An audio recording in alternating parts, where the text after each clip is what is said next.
2020年因为新冠的问题导致许多学生都开始上网课，而说到网课的第一件事，那莫过于，而这一点我们本片的男主不一样，因为他正在跟着一位银发美少女同居，而因为对方突如其来的触碰，让我们男主吓了一跳，而这一点也引起了讲课老师的注意，询问男主是什么动静，而男主则是表示是他弟弟在乱动，你最好说的真的是你弟哦。那个抱歉啊，吉野同学。没事，银白色的头发，雪白的肌肤，眼前的这位名为新川遥，是个世家出身的大小姐，同时也是年级第一的优等生。这种美少女本来应该和她这种小透明没有任何的关联，但此时她就坐在她身边。那个新川同学刚才突然碰我一下，是电脑出问题了吗？虽然我不是很擅长用电脑，但是现在看起来的话应该没什么问题了。不过虽然对方嘴上这么说，但是男主发现对方一直在笑，明显是在观察他的反应，然后以此作乐。这样的学习环境根本没有办法让男主集中精神，满脑子都是邪念。不过我们男主的压枪能力一流，正当他在疯狂压枪的时候，对方又突然碰了自己一下。男主刚开始有些不明所以，随后他注意到对方竟然露出了自己的大腿，这让我们的男主有点懵。如果真是那样的话就好了，但是如果他会错意的话，被当成变态抓起来岂不是有点冤？毕竟什么都没碰到。随后我们的男主非常绅士的将对方的裙子给弄好。那个吉野同学怎么了吗？没什么，新川同学，你的脸好红啊，身体没事吧？我没什么事啊。而男主究竟是怎么做才和白毛美少女同居的呢？时间来到3天前，刚开学的他本来打算和往常一样去宿舍，结果发现因为疫情的原因，整个学校都已经分校了，而他的一大堆行李还放在宿舍。而学校里面的所有学生几乎已经回家了，明明应该已经好好发了通知，但是唯独男主没有看。正当他也打算回家的时候，他的母亲告诉他，因为病毒太吓人了，让男主不要回去。母慈子孝内容。随后男主又只好打电话询问一下朋友那边的情况，结果发现那边也不行。网吧的话，高中生只能待到10点，全身身家住酒店又有点住不齐。正当男主打算躺在公园彻底摆烂的时候，一位银发美少女突然走了过来，两人四目相对。随后男主就见对方拿个手机在那边晃来晃去。怎么办？好痛，找不到 WiFi 信号。男主感觉对方说的那些词就好像提前背好的一样，况且对方眼睛又一直在往这边看。那个怎么了吗？没什么，只是你突然打招呼让我吓了一跳。话说回来，你是吉野同学吧？同一班的。是的，我就是你说的吉野。抱歉，天很黑又戴着口罩，没有认出你。而此时男主则是有些疑惑，新川同学的人设是这样的吗？话说回来，吉野同学，明明已经这么晚了，你还在这边干什么？对，这才是平时的样子。因为学校宿舍出现感染者，导致我根本进不去。这个我知道，我刚才有看你从宿舍里面出来。现在也没有别的地方可以住了，只能今晚先在这里将就一下。那家里面呢？好像也因为怕感染不让我回去。怎样啊？话说回来，新川同学，你在这边干什么？我来找 WiFi 信号，因为如果没有信号的话，下周就不能及时上网课，所以我想到在这边找信号，然后弄回家里面装着。哈，等一下，新川同学，这个公园里面的公共 WiFi 只能在这附近使用哦，要用的话得自己拉网线到家里面，才能在家里面上网。那个，你家里应该有网吧？我是很了解。WiFi 呢？抱歉了，其实我从小就是个机械白痴，这方面的事情不是很明白。话说回来，吉野同学，你好像是电脑社团的吧？这你都知道。既然如此，我想请你教教我有关于电脑的知识，要是你方便的话。我有一天竟然会被学校第一美少女的新川邀请去她家，面对这样的情况，那肯定要去啊，反正睡地板也比睡在公园强。既然如此，就赶紧去我家吧，从这边到我家大概只需要走5分钟。哈，这就去？不用问一下你家家长的意见吗？哎呀，没事啦，赶紧走。而刚开始走没多久，男主就觉得自己草率了，总感觉对方似乎在有意的引导他去对方家。上一期讲到，我们的男主跟着全校第一的白毛美少女来到了他家，而等到他家对方摘下口罩之后，对方绝美的容颜让他有点睁不开眼。我电脑就在房间里面，能不能先进来帮我看一下？好的，我知道了。话说回来，新川同学，你家里人呢？我还想和他们打个招呼，毕竟已经这么晚了。我现在是一个人住在这里哦。这样，也就是说，现在这房子里面只有我们2个吗？而正当男主在乱想的时候，被女主突然发出的声音吓了一跳。那个，你还好吗？完全没有问题。能不能先进来房间帮我看一下？那就打扰了。太好了，因为是卧室，所以还稍微有点小害羞呢。不过请进。而进入对方的房间之后，男主发现这房间比自己想象中的还要朴素，不过有一股子很香的味道。喏，吉野同学就是这边。那个新川同学，我要开始弄咯。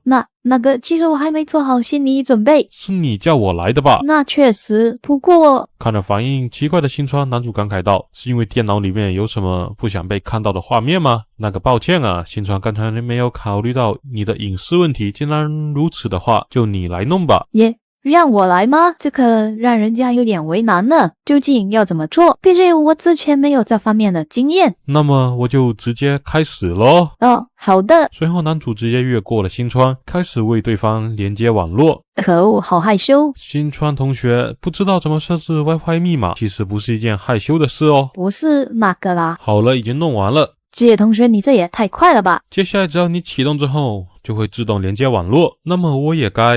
那个等一下，吉野同学，真的非常感谢你来帮我。好的，不用客气，我也该回去了。回去？你要回去哪？哪里？当然是公园咯。不行啊，睡在公园里面会生病的。我说呢，我一直是一个人住，隔壁的房间也是空着的，所以毕竟时间都这么晚了。这么说确实。而男主在经过了一番思索之后，还是表示自己不能待太久。喂，吉野同学，你究竟是怎么回事？按照刚才那个流程，你为什么能说出要走这种话？而此时男主也意识到对方似乎有意要让自己留宿，但是这样真的好吗？这可是学校里面的高岭之花是自己这种人随便就能接触的吗？因为我是个机械白痴，所以现在我除了 WiFi 稍微明白一点，其他也还是不懂啊。原来如此，这样啊。吉野同学，你不是很擅长机械方面的吗？也没有到那种程度啦。那肯定也比我强多了吧。而且接下来要开始上网课了，要是中途出了问题的话，那个拜托了。所以新川同学，你是希望我住下来吗？要是吉野同学你愿意住下来的话。真的吗？太感谢了，新川同学，真的是帮大忙了，不然的话我可能真的要露宿街头了。没问题的，吉野同学，你就放心的住下来吧。话说，真的不会给你添麻烦吗？完全不会，其实我很高兴呢。很高兴，因为这样的话，你就可以教我各种各样的机械知识了吧？行吧。太好了，嘿嘿嘿。拜托，这是什么可爱到爆的生物啊？话说回来，这真的和班级里面那位完美无缺的美少女是同一个人吗？那么吉野同学，以后也请你多多关照咯。或许因为也正是原来的刻板印象，这个时候的我似乎并没有发现对方的谎言。星光瑶从小就被家里人说不擅长说谎，做了什么亏心事也马上就能看出来，所以经常提心吊胆的。不过这一次太好了，没有露馅，从今天开始就可以和吉野同学一起生活了，真是太好了。为此哪怕撒谎也是值得的，能在公园里面偶遇他真是太好了才怪。在我看到学校宿舍封闭之后，马上就想到他了，一想到他可能无家可归，我就马上掏出电脑开始查询附近可能暂时休息的地方，最后确认是公园。你问我为什么电脑打得这么流畅？拜托，像我这种美少女怎么可能是电脑白痴？我可是非常聪明的。我想要找的从来不是什么 WiFi 信号，而是吉野同学啊。为此幸好是疫情时候戴着口罩偷笑，没有被对方发现。至于装成机械白痴，那完全就是一时兴起，毕竟本来就没有考虑过要怎么跟他搭话这种事情。而身为学校著名的白发美少女，为什么要特意去接近男主嘛？时间要回到1年前，此时刚开学，他手机连不上信号，而且因为是刚搬过来的，对这附近根本不熟悉，已经在这边站了30分钟了。而也就在这时，他撞上了男主。那个抱歉，你是在叫我吗？能请你帮我一个忙吗？我手机好像连不上网。能给我看一下吗？好认真的样子，说起来我好像好久没有像这样依靠一下别人了。好了，已经弄完了。这就好了吗？真的非常感谢。只是给你简单的连一下附近的免费 WiFi 而已，接下来的话应该没什么问题了。因为是新手机，而且刚搬到这附近，根本没有熟人，所以有些不知所措。话说你是打算来这所学校上学吗？我也一样呢，要是之后有什么麻烦的话，也可以来找我哦。好的。就这样，当我自己发现的时候，发现已经坠入爱河了。而入学之后，当再次在教室里面看到那道身影的时候，胖老夫对于女生完全不感兴趣，犹如空气般，虽然有点内敛，但沉着冷静，实在是让我喜欢的不行。但是我又不知道要怎么跟他搭话，因为我明白不擅长说谎的自己，就算和他对上眼，也只会暴露自己对他的好感。于是又开始幻想了基野同学的视线，还有手的触感，以及对我的言行做出反应的样子。慢慢的，这份扭曲的单相思变得无法再压制，直到今天终于把他带回家了。一想到之后还可以继续捉弄对方，就感觉有点小兴奋。不过现在并不是苦恼这个的时候，因为他还有一些在明天之后必须要去解决的问题嘛。那当然是要如和基野同学变得更加亲密，要在疫情结束之前，趁着这段独处的机会，努力的将生米煮成熟饭，这才是最重要的事情。但是又不能自己太主动，要是被认为随便的女生，那就糟了。如果可以的话，我希望是对方忍不住的主动和我接触，那样才比较好。不行了，一想到基野同学可能对我主动出手，不行了，不能再开始幻想了。所以为此必须努力的创造出让他出手的条件还有环境。不过我直接钻进他被窝这种事情的话，应该不太行吧。而不只是女主，此时男主也在幻想和女主同居的日子。对此我只能说，主人们快跑，这套打法太吃建模了。早上男主起来发现被窝里面似乎有什么东西，仔细一看是个白发美少女。新川，你为什么会在这？因为这里是我家。是那样没错，但是你的卧室在隔壁吧？啊，那个抱歉啊，我好像睡得有点迷糊了，我先去给你做早饭。而待新川走后，男主有一股子无力感，虽然说刚才的感觉确实很棒，但他应该没做什么奇怪的事情吧。而洗漱的时候，男主发现新川的家里面似乎还有一套男性的洗漱用品，应该是她男友吧。原本他也以为对方是个在温室里面长大的千金小姐，看来他属于有点刻板印象了。如果是这样的话，他继续住在这里的话，估计也会添麻烦，还是赶紧收拾收拾回去吧。抱歉了，基野，早饭还没有做好，不过相信很快就会搞定的。看着如此遥远的新川，男主有些无法直视。哎呀，没事啦，接下来只要简单的加热一下就行了。不要看我这样，因为既然一个人住，我还挺擅长做饭的。之前听说你不怎么会用机器，我还挺担心的。不过现在看来，起码会做饭。那个，其实我不会用哦。啊？你看这个电饭煲就挺令人头疼的。而在女主疯狂狡辩的时候，一旁的电饭煲突然提示饭已经煮好了。这不知道为什么感觉只要有干劲了就突然会用了。这样吗？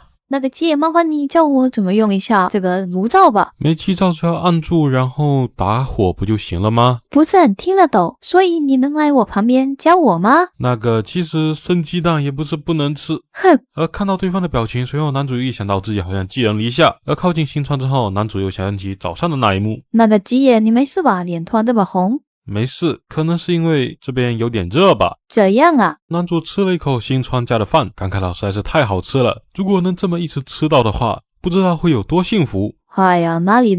哦，对了，话说回来，新川真的是太感谢你了，不仅给我提供饭，还有床，甚至连衣服都愿意借我穿。哎呀，不用客气了，就当做送你了。哈，这样好吗？虽然说我可以付钱，但是新川，这不是你男朋友的衣服吗？而听到这话的新川瞬间呆住。哈，你在说什么？我才没有男朋友呢，从来就没有过。我只是觉得有了那些东西的话，才可以有备无患，就像现在这样。这样啊，抱歉啊，我就能妄下结论。话说回来，基野同学，你还是第一个来我房间的人呢。而男主听到自己是第一个，感觉到有点羞耻，随后他转移话题，表示新川有什么需要他帮忙的吗？毕竟如果不是新川的话，他昨天估计真的得睡在公园的板凳上，所以如果新川有什么需要帮忙的话，他一定会尽力满足。哎呀，受不了了，你想对我做什么都可以哟。哈？那么约会啊，不对，那个基野，你能不能陪我一起去买东西？那样真的好吗？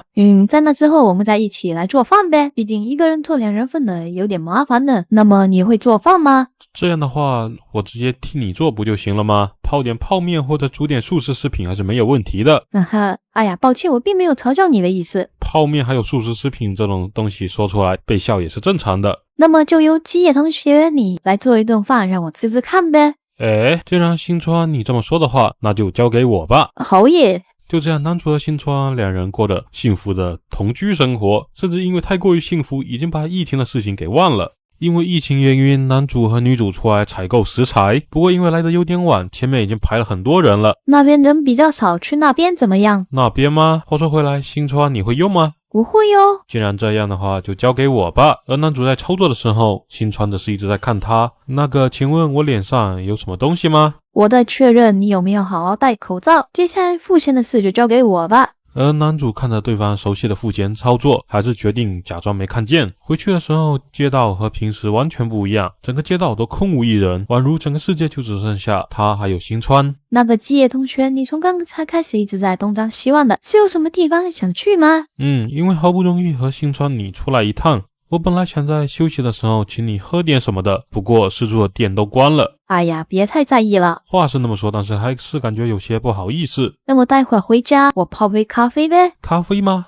真是个好主意。虽然说新川身为全校第一，但和我一样都是人，不可能所有事情都擅长，所以有一些缺点也是很正常的。他并没有什么奇怪之处。那个新川同学，这里电梯记得按一下。电梯按钮在哪里？按这边。非要说没有什么奇怪之处的话，那完全不可能，因为新川才不是什么机械白痴，我可是很清楚的。昨天刚来的时候，他明明是自己按的电梯，现在还在这边假装不会按。那个新川，而男主刚打算挑明一切，就发现对方闪亮的眼神，然后就发现他完全没有办法将那种事情说出口。怎么了吗？那个新川买东西辛苦了。基野同学，今天多亏了你，不然这么多东西我估计就拎不回来了。虽然说男主也很想知道对方为什么要像他这样撒谎，如果说装成机器白痴对他有什么好处的话，莫非是打算让我把他引到他家里面才假装的吧？而且他似乎一直在观察我的反应，并且乐在其中。我也没感受到对方有什么恶意，但是啊，那个身为全校第一美女的新川居然向我这种人示好，实在是有点匪夷所思。虽然说也不是没有那种可能，新川该不会真的对我抱有好感吧？拿东西一定很累吧？那我今天也在我家好好的休息一下吧。男主虽然说一直在和白毛美少女独居，但此时他却十分的想念平常的校园生活。倒不是他讨厌新川，主要是枪实在是太难压了。不过男主此时看着这个熟悉又陌生的校园，感慨道还在这边正常的上课，没想到转眼间疫情爆发，学校进不去，家回不了，差点就落了个无家可归的局面。不过好在学校第一美少女新川收留了他。基野同学，欢迎回来。看着眼前阳光开朗的新川，男主看得有点入迷。你怎么一副非常劳累的样子？没什么，就是刚才去看了一下学校，我现在要去洗一下手，以免等一下把病毒带回来。赶紧去吧。好的。刷完牙之后就一起来做饭吧。基野同学，如果你有什么想吃的话，都可以跟我说哦。而此时男主的想法是，可以和新川住在同一屋檐下，简直就和做梦一样。要是只有他一个人要过这种几乎隔离的日子，估计会坚持不下去。不过好在此时他并非一人。不过还有一件事情让他很在意，那就是这几天的相处下来，男主意识到眼前的新川绝对不是个机械白痴。虽然男主也不明白对方为什么要装出那副样子，但是男主也想和新川这么一直同居下去，所以就没有戳破。毕竟和这种全校第一的美少女住在高级公寓，这种好事怎么可能会错过？而且男主也想趁这个机会和新川好好打好关系，毕竟男主是一个压得住枪的正常男人。如果说不喜欢这种和美女相处的感觉，那他们说出去绝对会天打雷劈。所以男主决定生活中要多加注意点，不能惹对方不高兴。直到男主去了一趟厕所，捡到了个不该捡到的东西，那这个似乎是新川的。随后男主意识到绝对不能让对方看到自己这副样子，得赶紧放回去。而就在此时，新川已经出现在了他身旁。基野同学，你个色鬼，你为什么拿了我的胖次？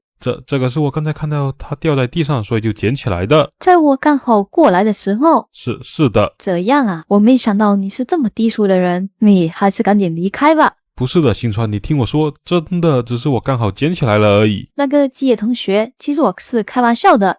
抱歉，因为看你表情真的是太有趣了，所以才想要捉弄你一下。抱歉了，把这么奇怪的东西放在这么显眼的地方。没有，这才不是什么奇怪的东西。不对，抱歉，我又说错话了。你那个我没有在意哦，基野同学。而男主刚打算抬头，又看见美丽的一幕。那个非常抱歉，我又看到了。看到什么了？我靠！而这接二连三的操作也让男主非常的绝望，看来已经不用多想，他马上就会被丢出去。没关系哦，因为是吉野同学你哦。而听到这话的男主明显愣了一下，什么叫做因为是他所以可以？那个新川，我好歹也是男生，还是要有一些戒备比较好吧？那个吉野同学你说啥？不，没什么。总之抱歉，下次一次我会注意一点的。随后下一秒，男主就夺门而出，仓皇逃命。真的快要紧张死了，本来把胖子放这边只是想捉弄对方一下，但是对方似乎非常困扰。虽然说只是想让他意识到一些事情，但似乎做得有点过了，下次再试试其他的方式吧。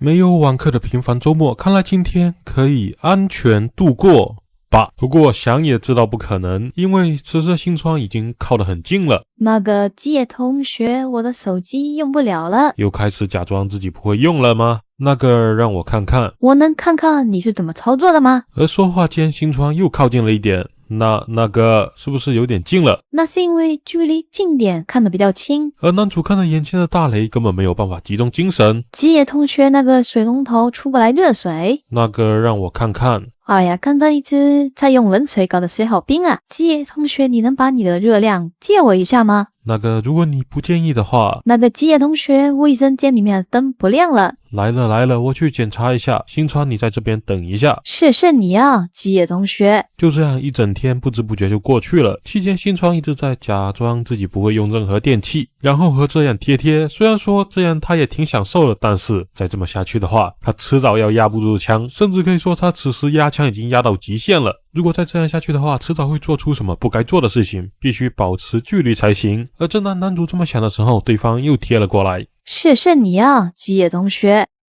话说回来，吉野同学是不是一直在躲着我？刚才修灯的时候，我和他说了一句话，他就马上弹开了。果然因为太粘人已经被讨厌了吗？不行，不能一直这么下去。那个吉野同学，是我做错什么了吗？那个新川同学，你为什么会这么问？但是总感觉你是在躲着我，是我的错觉吗？那可能我是在避免和新川你接触吧，毕竟如果你被我传染的话，那就糟了。原来如此，吉野同学，你是在避免和我接触吗？说了意思，毕竟吉野同学肯定也不想被我传染什么的吧？不，没有那种关系，不如说如果被新川感染的话，反而更好。抱歉啊，一不小心说了这么恶心的话。原来如此，我明白了。既然这样的话，我们就在不互相触碰的前提下，靠得更近一点吧。随后两人就保持着一段距离坐着，而男主此时则是非常的懊恼，自己真该死啊！这样一来的话，一直以来的努力不就泡汤了吗？虽然说新川现在看起来好像很满意，那么继续保持这样应该没问题吧？而此时新川的想法则是，可恶，虽然没有触碰，只是坐在旁边而已，但是感觉已经无法提供精力了。快点将全部的精力集中在手机上了。不过这也不是我太没用，主要是至今为止都只是在教室里面默默的看着，现在突然坐在他旁边，可以清晰的感受到对方的体温还有味道。不过为了避免被讨厌，果然接下来还是要谨慎点接触。不过目前优势在我，毕竟我不是机器白痴的这件事情还没有暴露，只要假装自己不会用电器，然后慢慢接触就行了，就是要注意点，不能被对方发现。而对此我的评价是，两人但凡 A 一下，这漫画也就大结局了，没必要继续讲了。因为疫情的原因，我和全校第一的美少女新川已经开始同居3天了。吉野同学，早上好啊。昨天睡得怎么样呢？而且也不知道是该说他没有防备，或者说对我没有防备，导致经常看到了一些不该看的东西。虽然说想要假装看不见吧，但是男人的本能，那个我已经写好了，接下来轮到吉野同学你了，还是很难克服的。而就在新川打算走开的时候，突然一个踉跄，正好被男主给接住。喂，小子，你手碰哪呢？那个新川抱歉。不，我没事，谢谢你吉野同学，不然我就要摔倒了。而看着新川出去之后，男主也是松了一口气，随后就开始回味刚才的感觉。随后男主马上强制自己冷静下来，毕竟从今天开始就要开始正式上网课了。我们2个人一起上网课应该没关系吧？那个新川，你还是在自己房间上吧，毕竟我不希望因为我影响你上课。是吗？那走吧。主要是如果被发现和新川同居的话，估计会给新川带来麻烦。于是网课我就只能在厨房一个人上。不过好在因为今天是第一次上网课，所以只打算上一个下午，很快就会结束。不过刚开始上没多久，老师那边就发现新川似乎下线了。不过考虑到是全校第一的优秀学生，老师也没有太过在意就是了。这让我不得不佩服，这就是优等生的待遇吗？而就在男主乱想的时候，他就被点起来答题。正当男主在感慨自己倒霉的时候，那个吉野同学，突然出现的新川吓了男主一跳，而他的这一大反应也引起了老师的疑心。没有办法的男主只好表示有一只挺大的蟑螂，他必须去解决一下。随后男主就盖上电脑询问新川是发生什么了吗？那个吉野同学，你说的蟑螂在哪里？看着对方似乎真害怕的样子，男主表示那只是暂时下线的借口。太好了，既然这样的话，拿来给我看一下吧。而新川则是没有把电脑交给男主，而是默默地走到了客厅，然后招呼男主过去。看到这，男主哪能不明白对方是打算叫自己一起上网课。而当男主过去之后，新川就表示，其实来找你是因为我的电脑好像出问题了。我看一下，你这不是没有开机吗？那怎么可能亮得起来？可能是我不小心按到关机键了，谢谢你，吉野同学。既然已经解决了的话，那我要回去咯。而刚打算走的男主就发现对方一脸不满的表情，明显是为了和他一起上网课，然后才刻意把电脑给弄关机了。虽然此时的男主不是很清楚对方为什么要这么做，但因为新川很可爱，所以就无所谓了。嘿嘿。因为疫情原因，我和全校第一的白毛美少女开始上网课。按理来说，这一节课本来应该是普通到不能再普通的课，但是刚上不久，新川就叫住了我。那个吉野同学，我的电脑好像出问题了，麻烦你帮我看一下。正当我打算帮他看一下的时候，对方突然朝着我的耳朵吹了一口气。嘿嘿。随后男主就强制自己冷静下来，毕竟摄像头还看着呢，绝对不能做出什么可疑的举动。正当男主稍微冷静一点之后，新川又开始摸男主的手。就算男主将手抽开，对方也会马上搭上，而且不仅是搭上，还在他手上一直摸来摸去。不过为了不让老师还有同学发现他还有新川同居，就只能先暂时忍了下来。就这样一节课时间很快就过去了，而这期间男主足足被对方捉弄了30多次。吉野同学上课辛苦了。新川同学你也辛苦了。不过男主看着对方好像很高兴的样子，也没有太过在意。那个吉野同学，你一直盯我看，怎么了吗？难不成你是因为刚才的事生我气吗？当然没有啦，只是感觉见到了和平时在学校完全不一样的新川呢。真的吗？这样的话，我们明天开始也像今天一样一起上课吧。可以啊，新川，但是在那之前先答应我一件事，那就是上课的时候能不能不要再捉弄我了。主任们，原来如此，我明白了，我不会再做让吉野同学你讨厌的事情了。虽然对方嘴上这么说，但是男主看了刚才对方的沉默还有现在的表情，似乎对方并不打算放过自己。不过人在屋檐下不得不低头，既然这样的话，新川，那么以后我们就一起上课吧。太好了，吉野同学你要好好期待一下哦。新川今天果然没有捉弄他，不过也正因为这样导致他上的有点无聊。而也就在这时，新川被叫起来回答问题，但是男主又止不住困意，打了个哈欠，又刚好被上课老师给听见。不过好在对方没有太过在意，同时男主也意识到和新川一起上课，他必须要被发现同居那就糟了。不过说是那么说，但是想要注意力集中还是太难了。旁边坐着一个白毛美少女，味道还那么香，怎么可能有办法集中精神上课啊？而终于好不容易把上午的课给熬完了，此时的他松了一口气。那个吉野同学，午饭要不要一起吃啊？新川突如其来的声音吓了男主一跳。而新川之所以问男主这种问题嘛，那是因为班级群里面有人提要不要打开摄像头一起吃饭。当然这个一起肯定是不包括男主在内的，因为发起这个问题的人是日版菜月，新川朋友里面的激进派，同时也是他感觉班级里面最难相处的人。那个我就不用了吧，新川同学，你和他们一起打开摄像头吃就行了，我去那边的厨房。为什么菜月不都说大家要一起吃吗？这个嘛，我知道了，吉野你似乎好像不怎么和菜月一起玩。是的，新川你能理解真的是太好了，所以啊，你就和他们一起吃吧。既然这样的话，我帮你介绍一下不就行了吗？哈，都说我不用了。好了，让你了，过来一起和我们吃饭，而且我也有做吉野你的便当哦。而男主面对这样的新川根本没有办法拒绝。喂，吉野，你为什么会在这个聊天房？面对对方的拷打，男主完全不知道要怎么回答，而且日版菜月似乎本来就挺讨厌他的。哎呀，是我邀请吉野一起过来的。面对帮自己解围的新川，男主仿佛已经看到了天使。啊，你和吉野认识吗？是最近才认识的。你们是什么关系？哎呀，能是什么关系？当然是朋友了。我没有问你咬你，我问的是吉野。算了，既然咬都那么说了，那么你就待在这好了。那还真是谢谢啊。随后男主因为不想被过多关注，就一个人在那边默默的吃饭。不过他还是很好奇，新川为什么会和日版这样的人成为朋友呢？哎呀，好想和大家见面啊！一个人待在房间里面实在是太无聊了。听着他们的聊天内容，男主也确实有一种仿佛就在教室的感觉。话说回来，瑶，你现在也是一个人住吗？而男主面对着突如其来的问题，当场就被呛到。喂，吉野，你搞什么？很吵诶。抱歉啊。所以怎么说，瑶，你现在还是一个人住吗？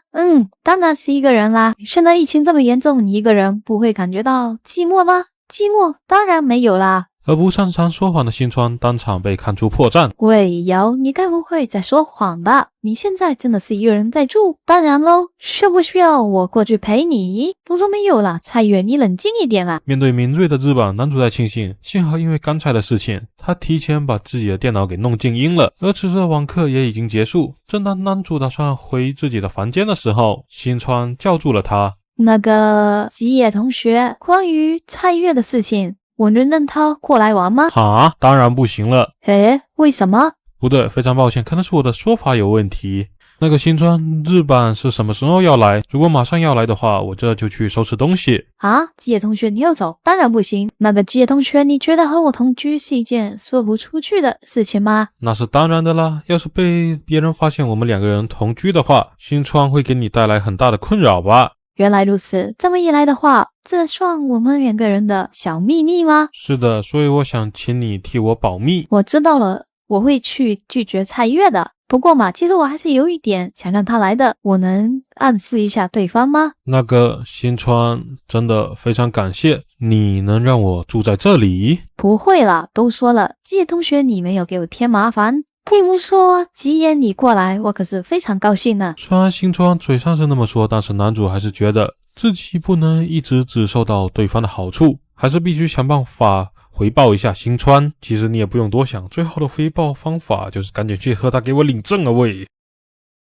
而回到房间后的新川则是，吉野真的是太可爱了，真的好想要告诉蔡月他们我和吉野同居了。不过如果我真的说出来的话，说不定到时候吉野就要搬走了。不行，那绝对不行，因为我还想要让他一直在我身边呢。而此时蔡月那边在得到否定的答案之后，也是陷入了沉默。不小心橡皮擦掉了。虽然说此时的男主很想帮助他捡起来，便就会马上意识到他和新川在一起，但似乎他本人并不在意，每节课都在疯狂捉弄我。准确来说，他这种行为还在逐渐升级。因此我很有理由怀疑他是故意这么做的，虽然不能确定，但是如果万一我人生3大错觉之一他真的喜欢我的话，我就能明白他的所作所为，但是我实在不明白他究竟喜欢我哪里。虽然说因为疫情原因导致这校园生活没有平时有趣，但是能和新川一直待在一起简直就是血赚。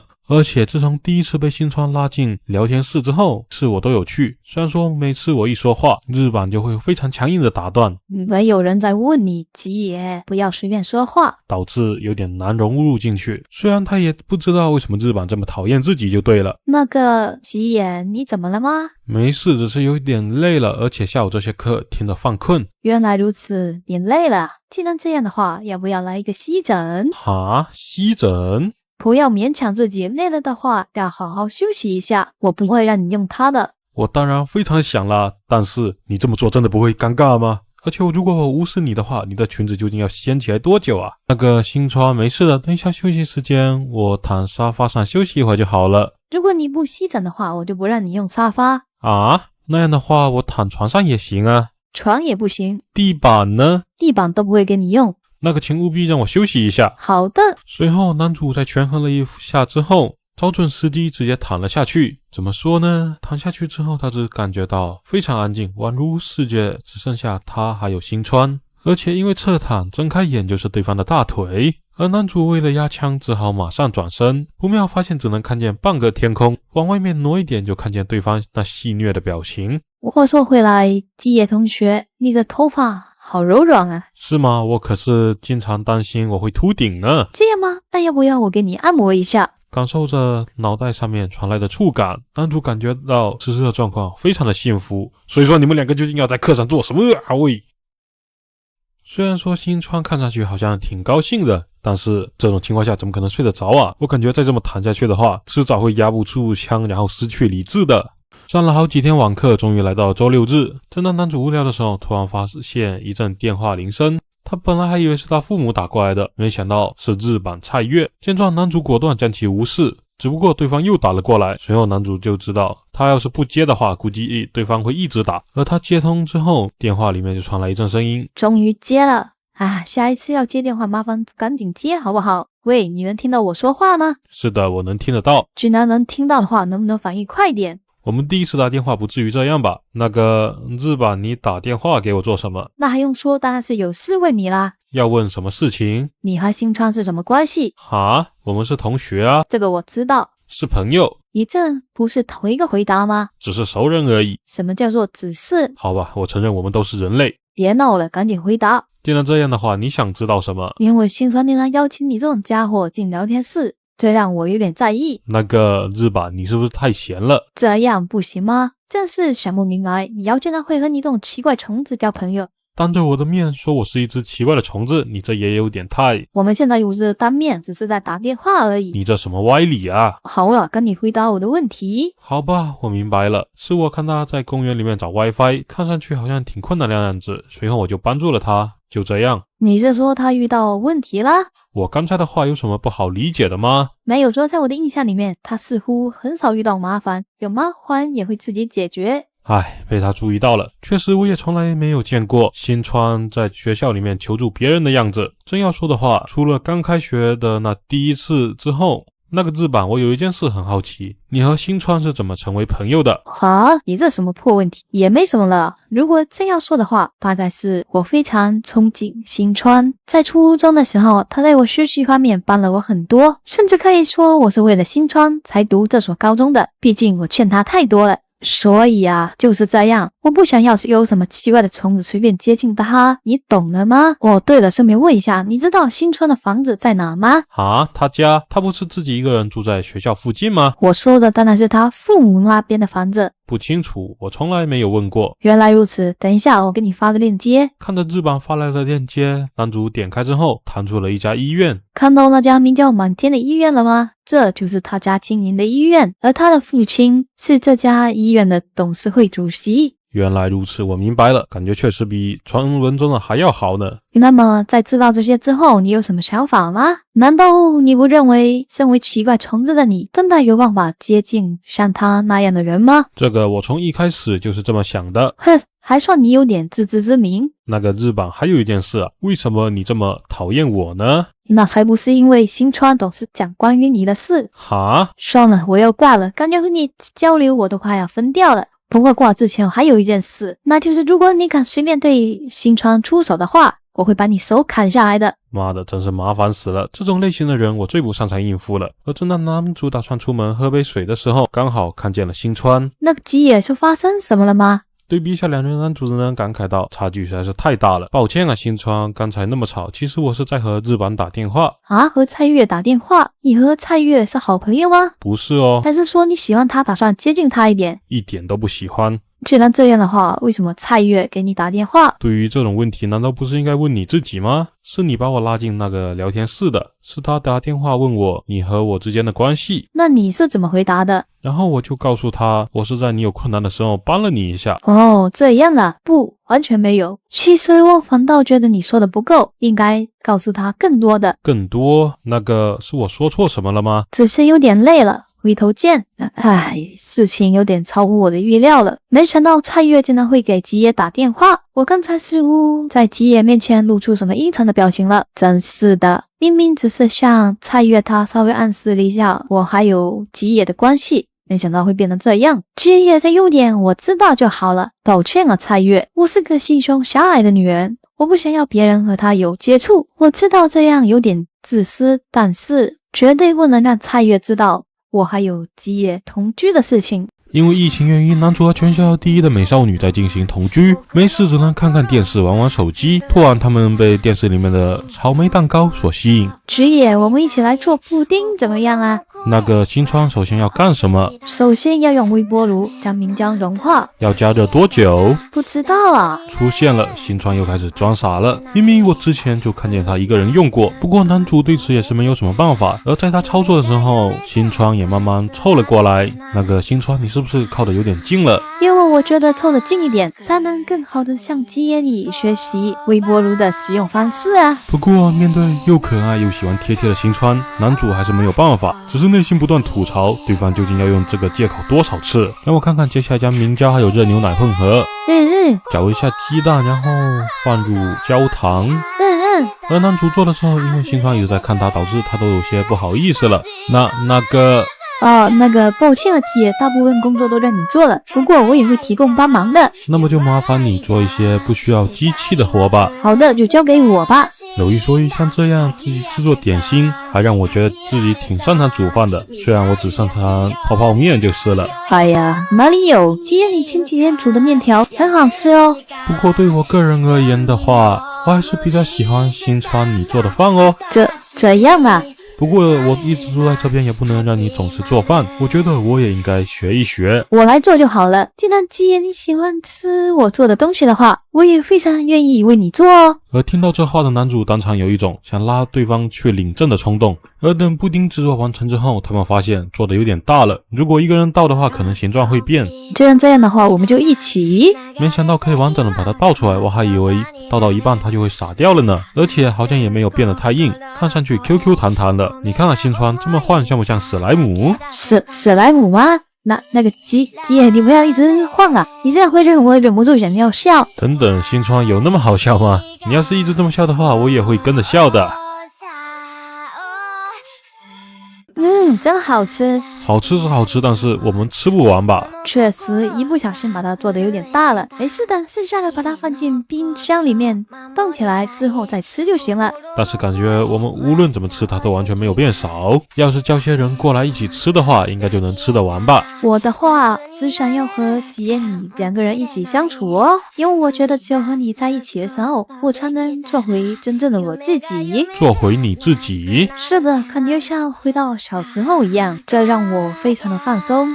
那个基野，你要不要听一个故事？因为我的父母一直在基野那家医院，所以基本上没有什么时间陪我。通常一直照顾我的都是爷爷奶奶。每当看见同龄人和自己父母度过美好时光的时候，我都会特别的嫉妒，可以无忧无虑的哭闹，向父母撒娇。当然我也知道那是因为他们要工作，所以我能理解。但是当我想要试图被某人宠溺的时候，我就已经不知不觉长这么大了。而听到新川的这些话之后，曾经他以为对方是非常完美，但或许他所说的才是他的真面目吧。抱歉，明明现在我已经是个高中生了，还说这种事。不，我认为年龄并不重要，至少对于我个人而言。所以如果新川你愿意的话，可以尽情的对我撒娇哦。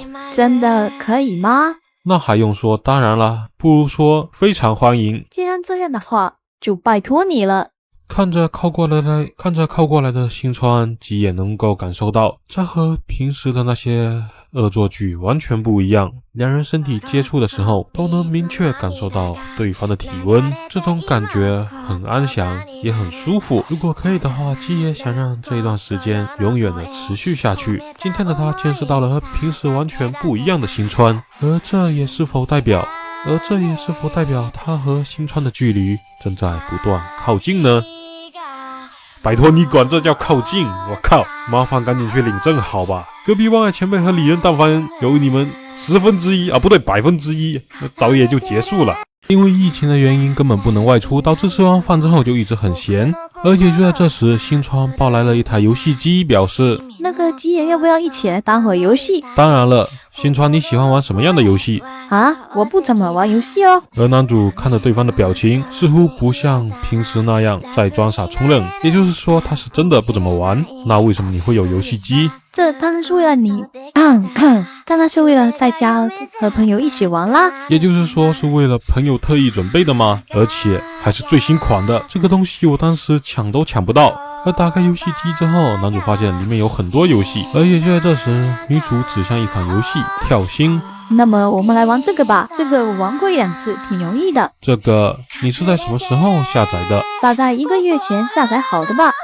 虽然可能是我的错觉，但是总感觉新川好像是提前准备好了一切，然后等着我过来似的。那个新川，谢谢你让我住在这边，你对我很温柔，这让我很高兴。所以接下来要怎么做？哈，吉野，你说接下来要做什么？我的意思是，我明白的，其实是我想要接近你啦。啊？你还记得吗？我们在教室的时候，我们几乎没有任何交流，但其实我一直想要靠近你来着，只不过一直没有机会。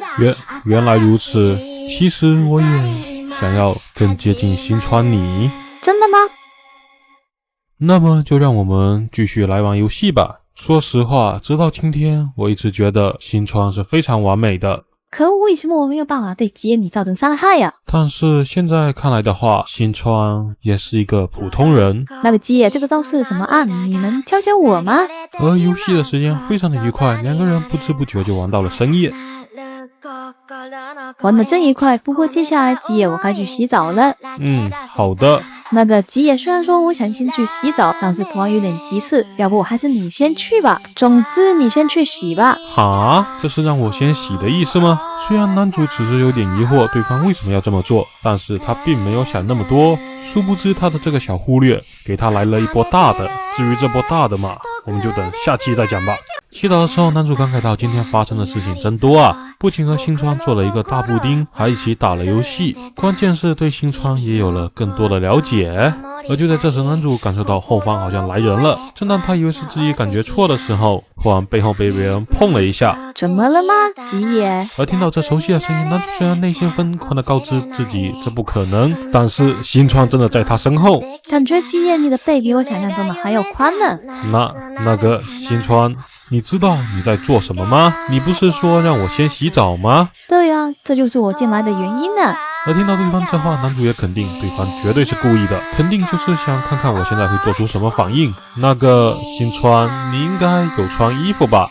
我也好好的裹一条浴巾，你不会指望我洗澡的时候穿衣服吧？而得知到这个答案之后的男主更加绝望。那个新川，你赶紧出去啊！我们现在两个人都赤裸的在浴室，你究竟在想什么啊？哎呀，没事啊，我都裹一条浴巾，你也看不到什么。这个不是重点，好吧？我啦，只是想更加靠近吉野你一点哦，想要一直和你在一起。我可不是在和吉野你开玩笑哦。有一说一，男主这都压得住枪，简直就是传奇赖鸭王，跟隔壁女人都有的一拼。而男主听了对方的话，语气都变得严肃。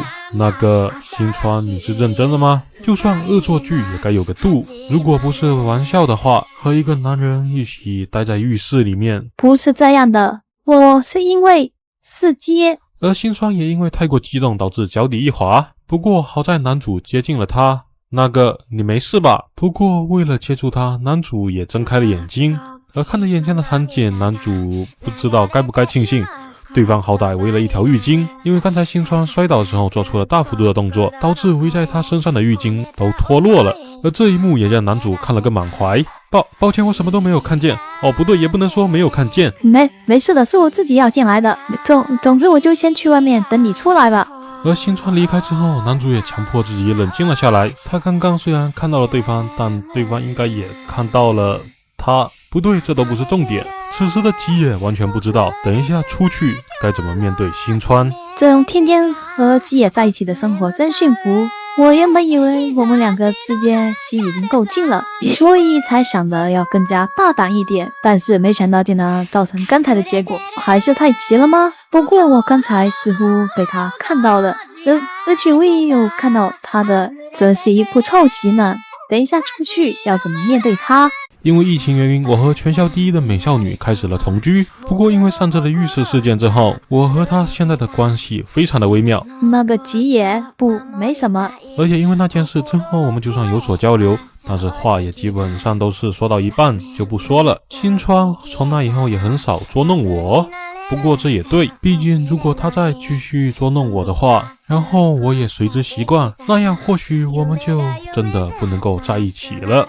正当我以为或许再过段时间我们之间的关系会有所缓和的时候，突然就看见了新闻说要解除疫情了，而且就在这时我的手机收到了一条短信，似乎下周学校的管控也要解除，而男主也可以回宿舍住了。虽然说我早就知道我们现在的同居生活迟早有一天会结束，但我也能感受到新川似乎不想要让我离开，只是没想到这一天会来得这么快。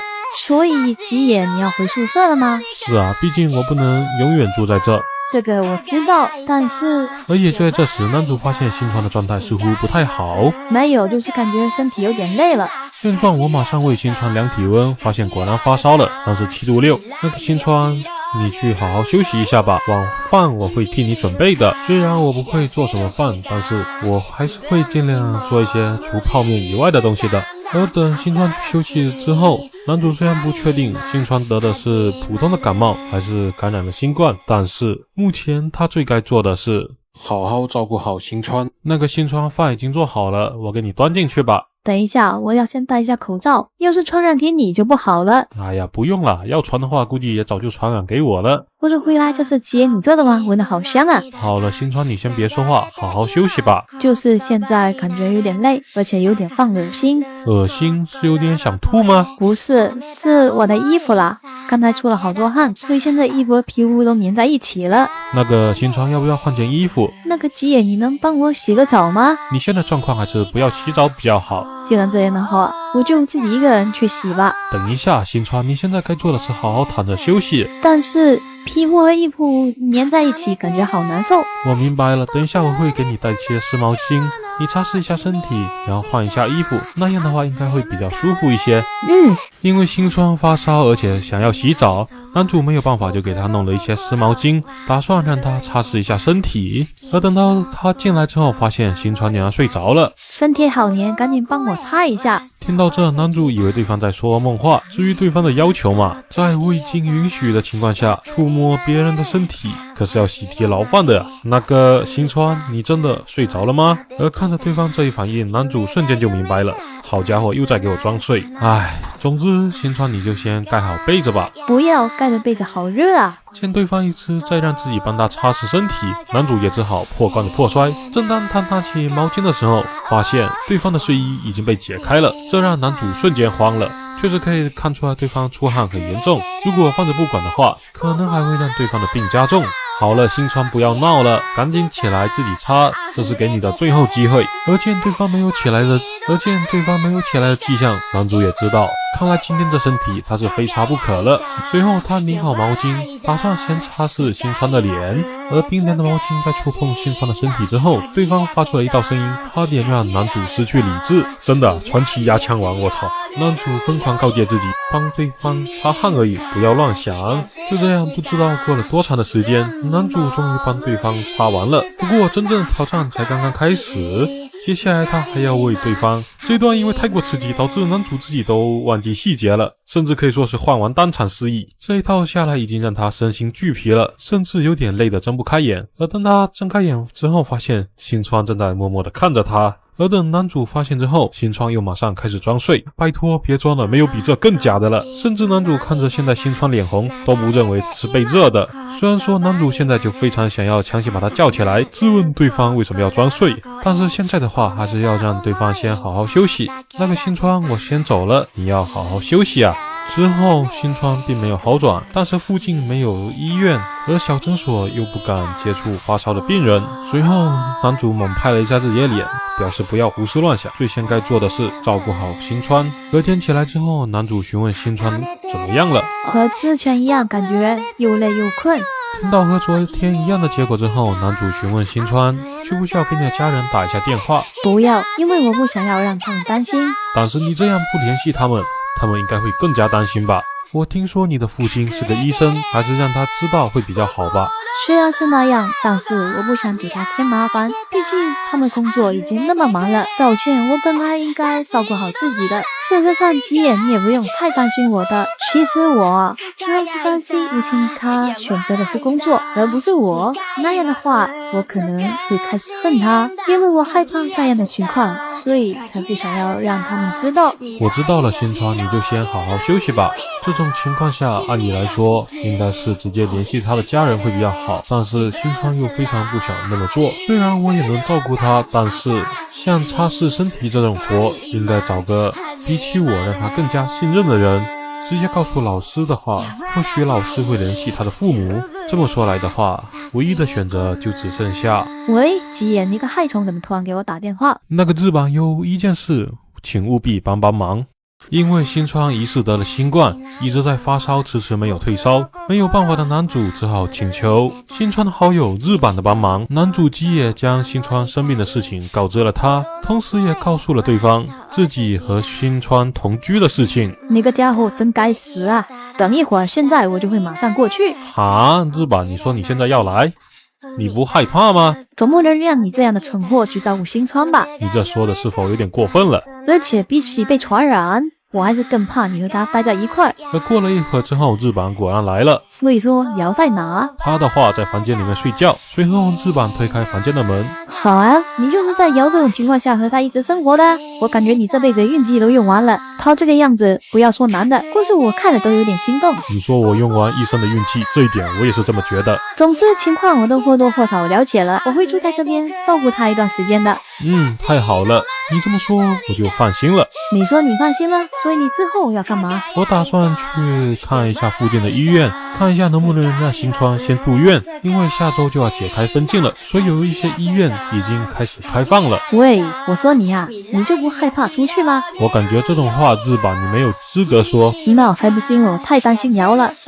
回归正题，虽然瑶发烧了，但是可能也没有感染新冠，反而是你如果出去之后再回来，或许就把病毒带回来了。你说这一点我也已经考虑到的，没事的。你这话什么意思？因为我打算从这里搬出去了，我在这里只会影响日版照顾新川，所以必须离开。啊，你说你要离开，你确定？要是我跟日版你吵起来的话，还会影响到新川休息。离开之后你能去哪？现在学校宿舍门可是关着的，而且如果你能够回家的话，根本不会住在瑶这边吧？这个问题我会想办法解决的，反正下周学校就开了，大不了去睡几天公园。喂，你说这话是认真的吗？那网课怎么办？这个嘛，只能换掉了。但是如果找到能让新川住院的医院，我会联系你的。你有必要做到这种程度吗？因为新川实在是帮了我太多了，如果没有他的话，我或许会一直在那个公园住着吧。有一说一啊，我这边还是很想吐槽，男主父母选择直接放生男主，简直逆天，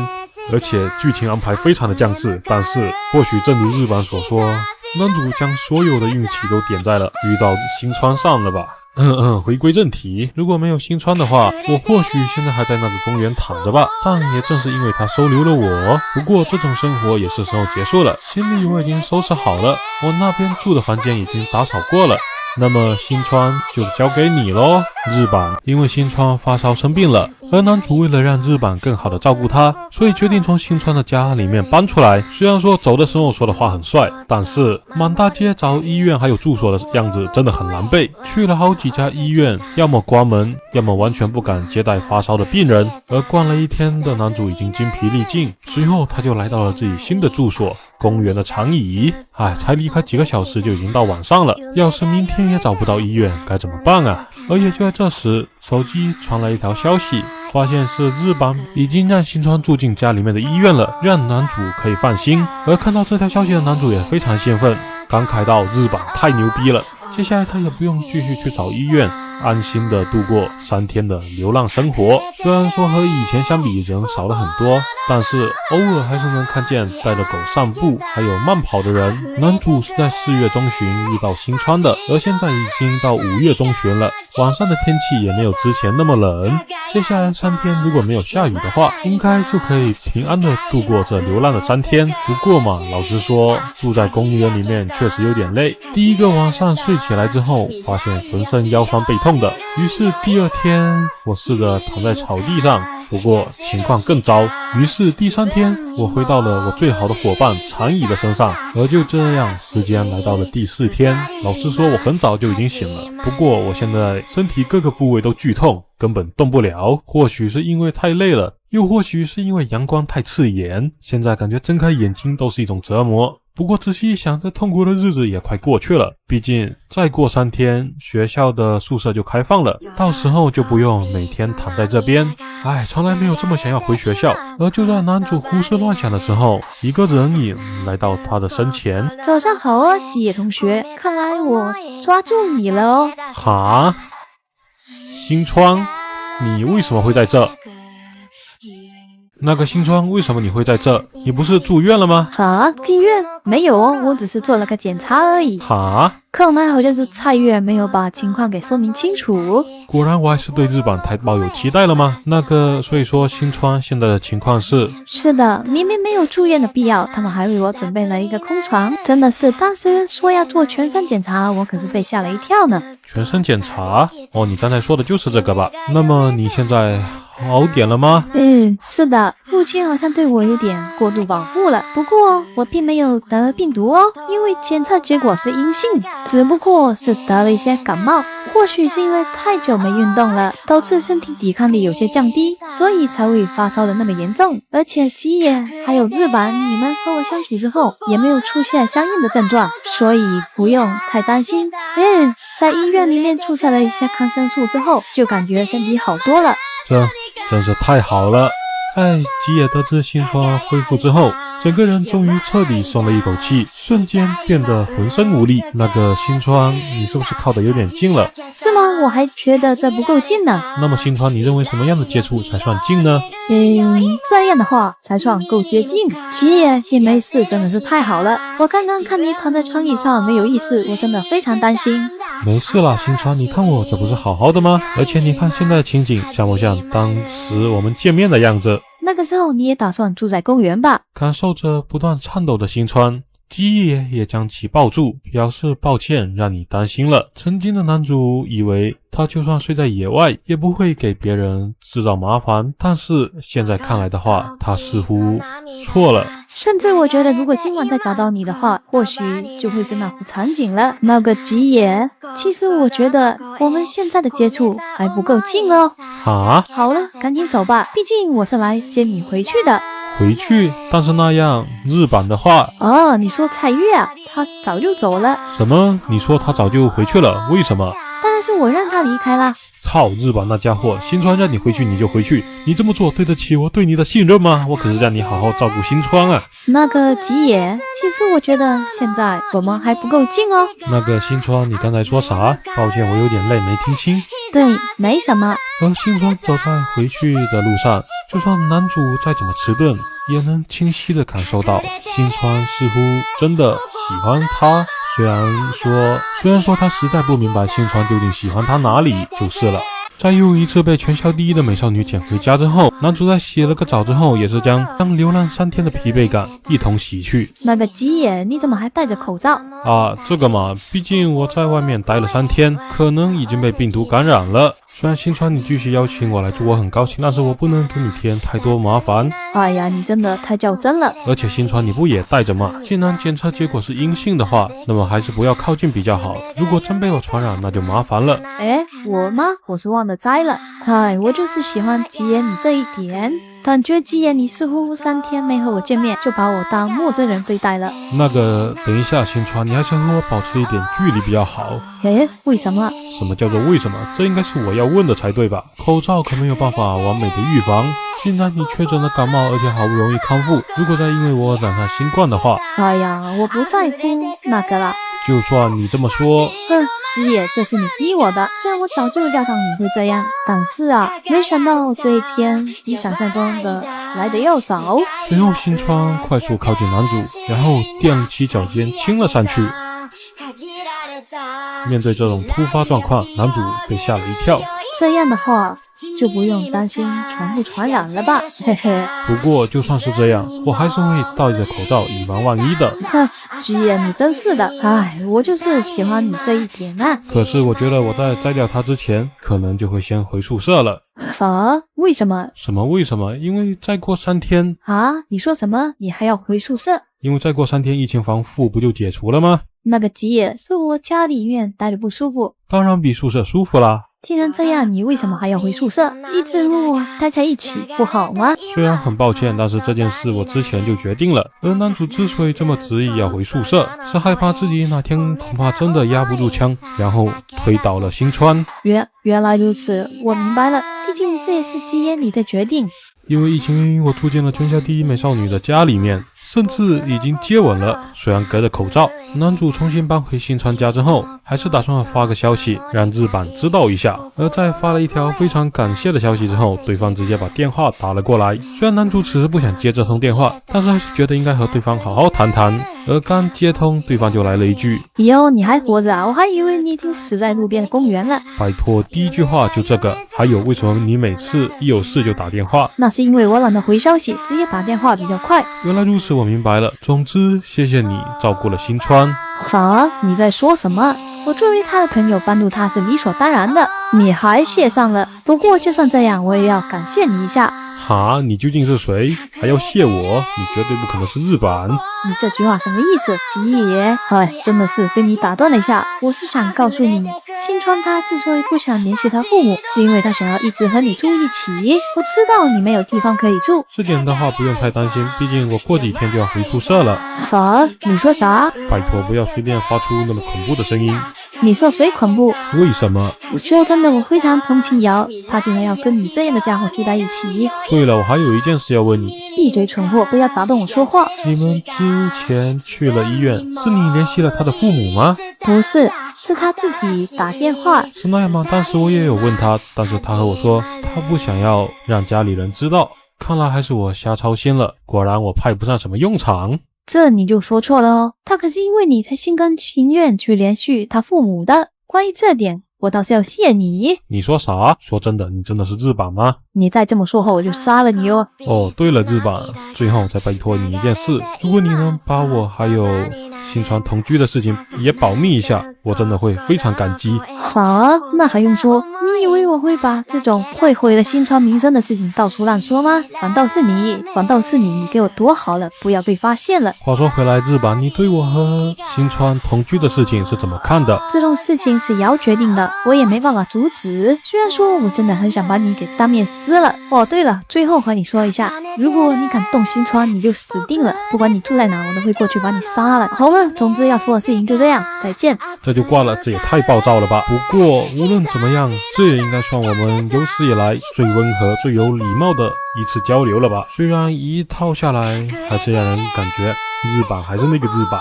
就这样，时间不知不觉又过去了3天。就在我回宿舍的前一个晚上，疫情似乎再度爆发了，这让男主有一种被政府当红耍的感觉。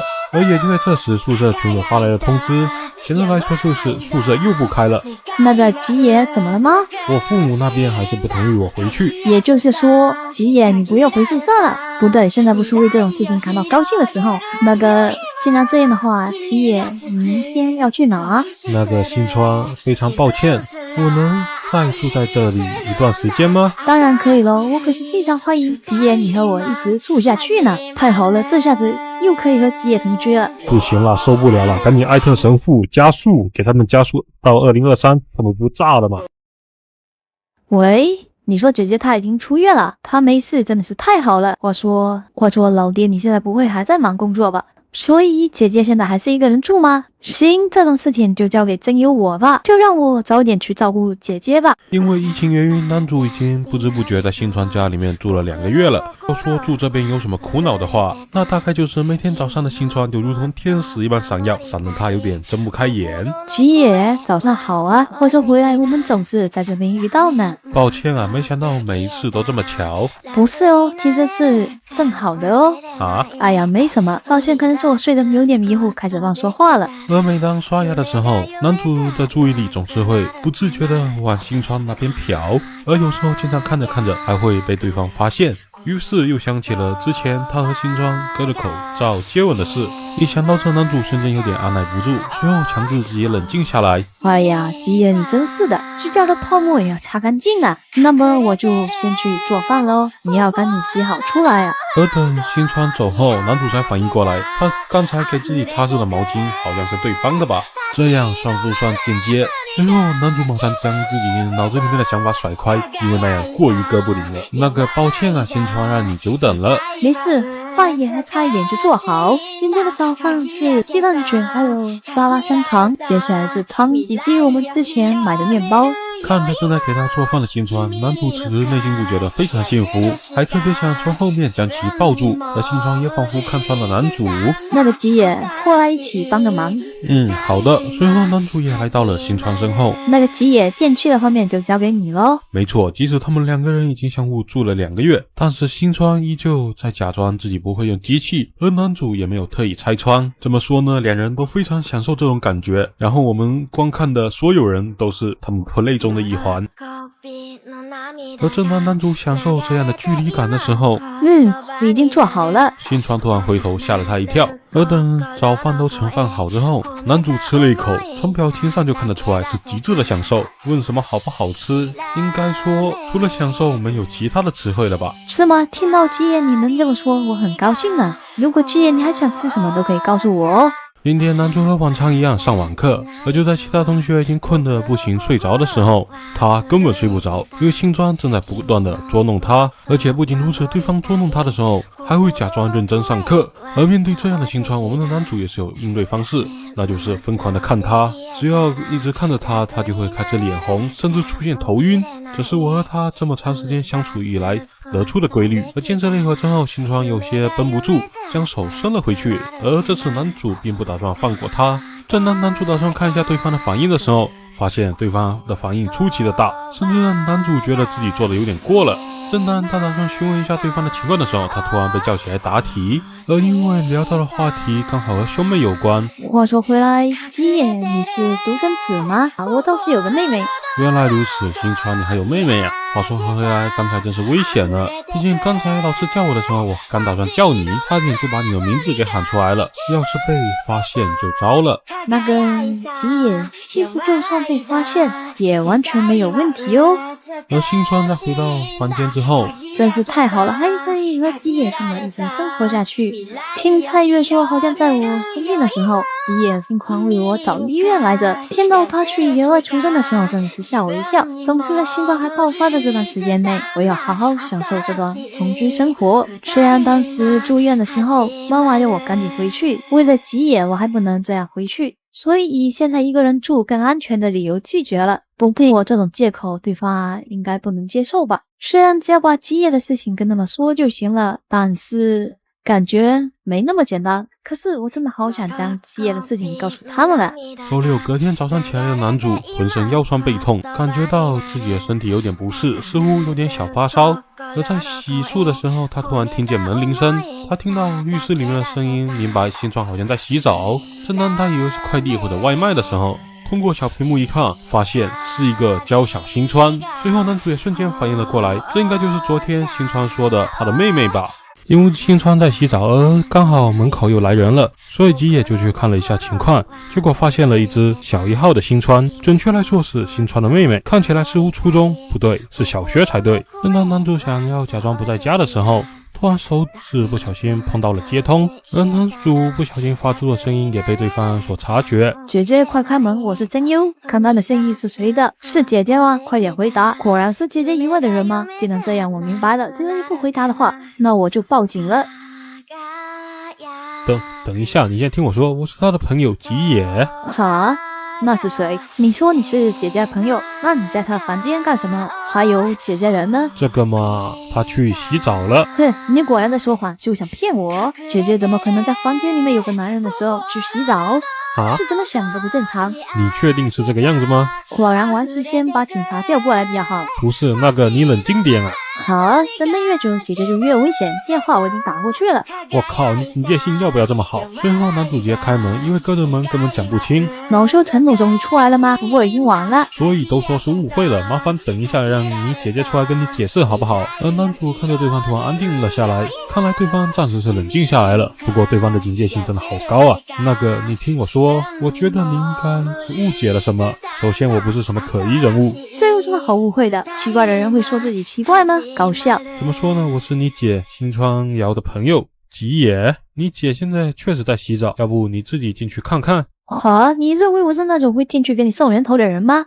你就尽情的拖时间吧，等警察来你就老实了。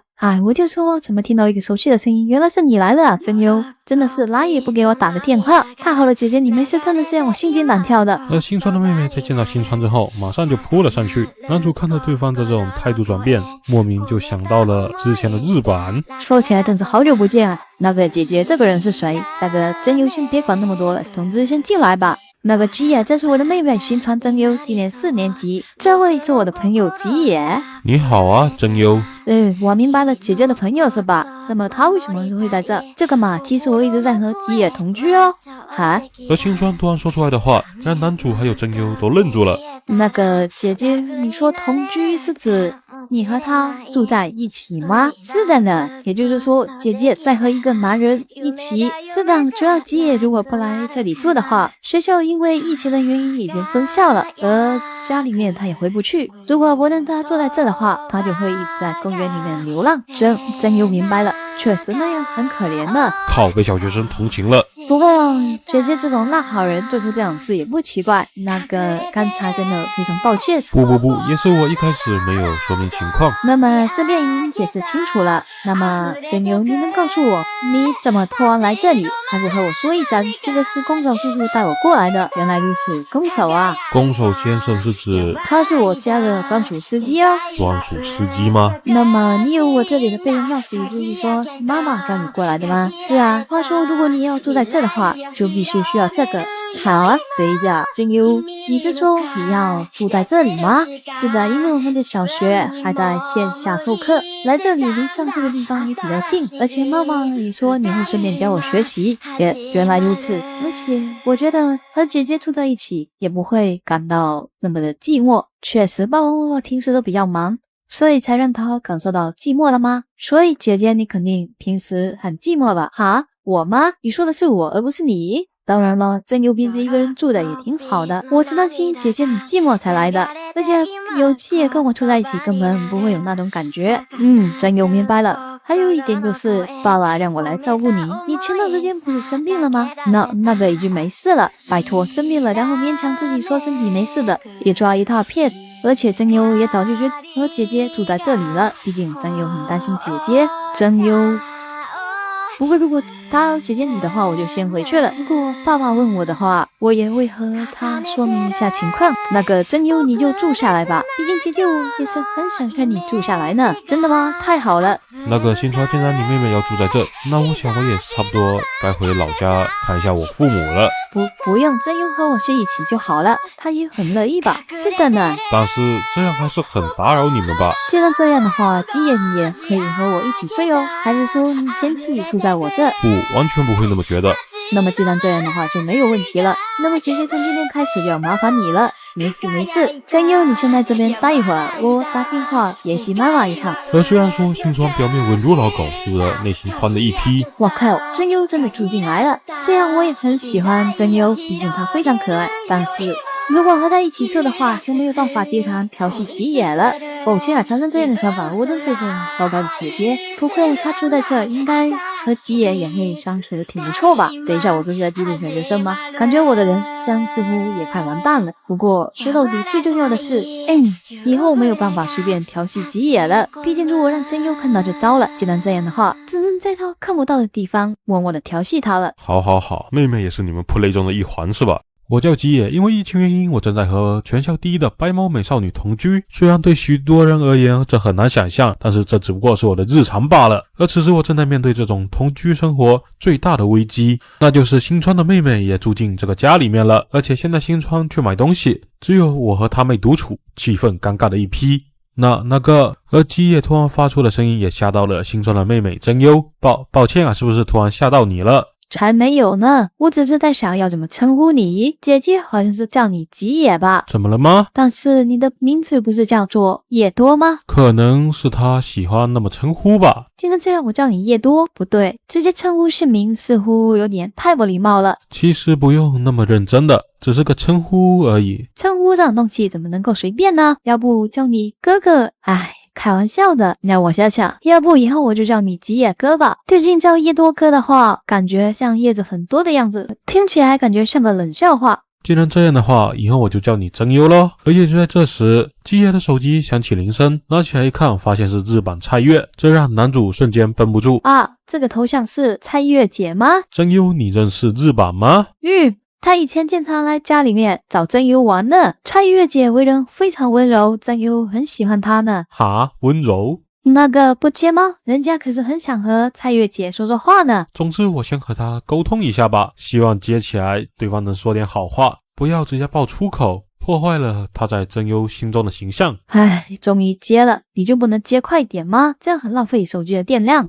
抱歉啊，刚才在和别人讲话，没有注意到手机这边。和谁？瑶吗？你不会再和瑶干什么坏事，所以这么久才接吧？才没有呢。哦，对了，这边有个人想跟你聊天。那个是菜月姐吗？是的。等一下，这个声音，真优是你吗？是啊，好久不见了，菜月姐。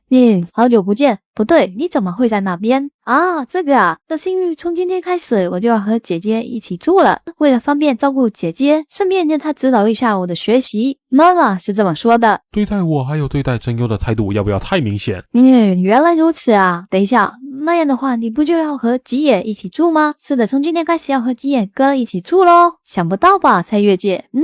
真是想不到呢。那个真优，你听着，如果那家伙做出什么奇怪的举动的话，记得要马上联系我哦。好的，菜月姐。喂，日版，你冷不丁的说啥呢？那么我这边还有点事，真优，我们就下一次再聊吧。而随着电话的挂断，嗨，没想到吉野哥你和菜月姐的关系那么好啊。而就在这时，新川也回来了。我回来了。吉野，你和真优相处的怎么样啊？真优接下来住来这的话，要答应姐姐2件事哦。第一件事就是不要随便进入吉野的房间，接下来你晚上的时候会和我一起睡，然后就是我们上网课的时候，真优你要尽量安静一点，可以吗？好喂，以后就要和姐姐一起住了。话说回来，真优，你应该要在我的房间里面上网课吧？既然这样的话，你要用什么设备呢？这个啊，我已经带来了哟。虽然说软件什么的还没下，但是姐姐你帮我下一下就好了。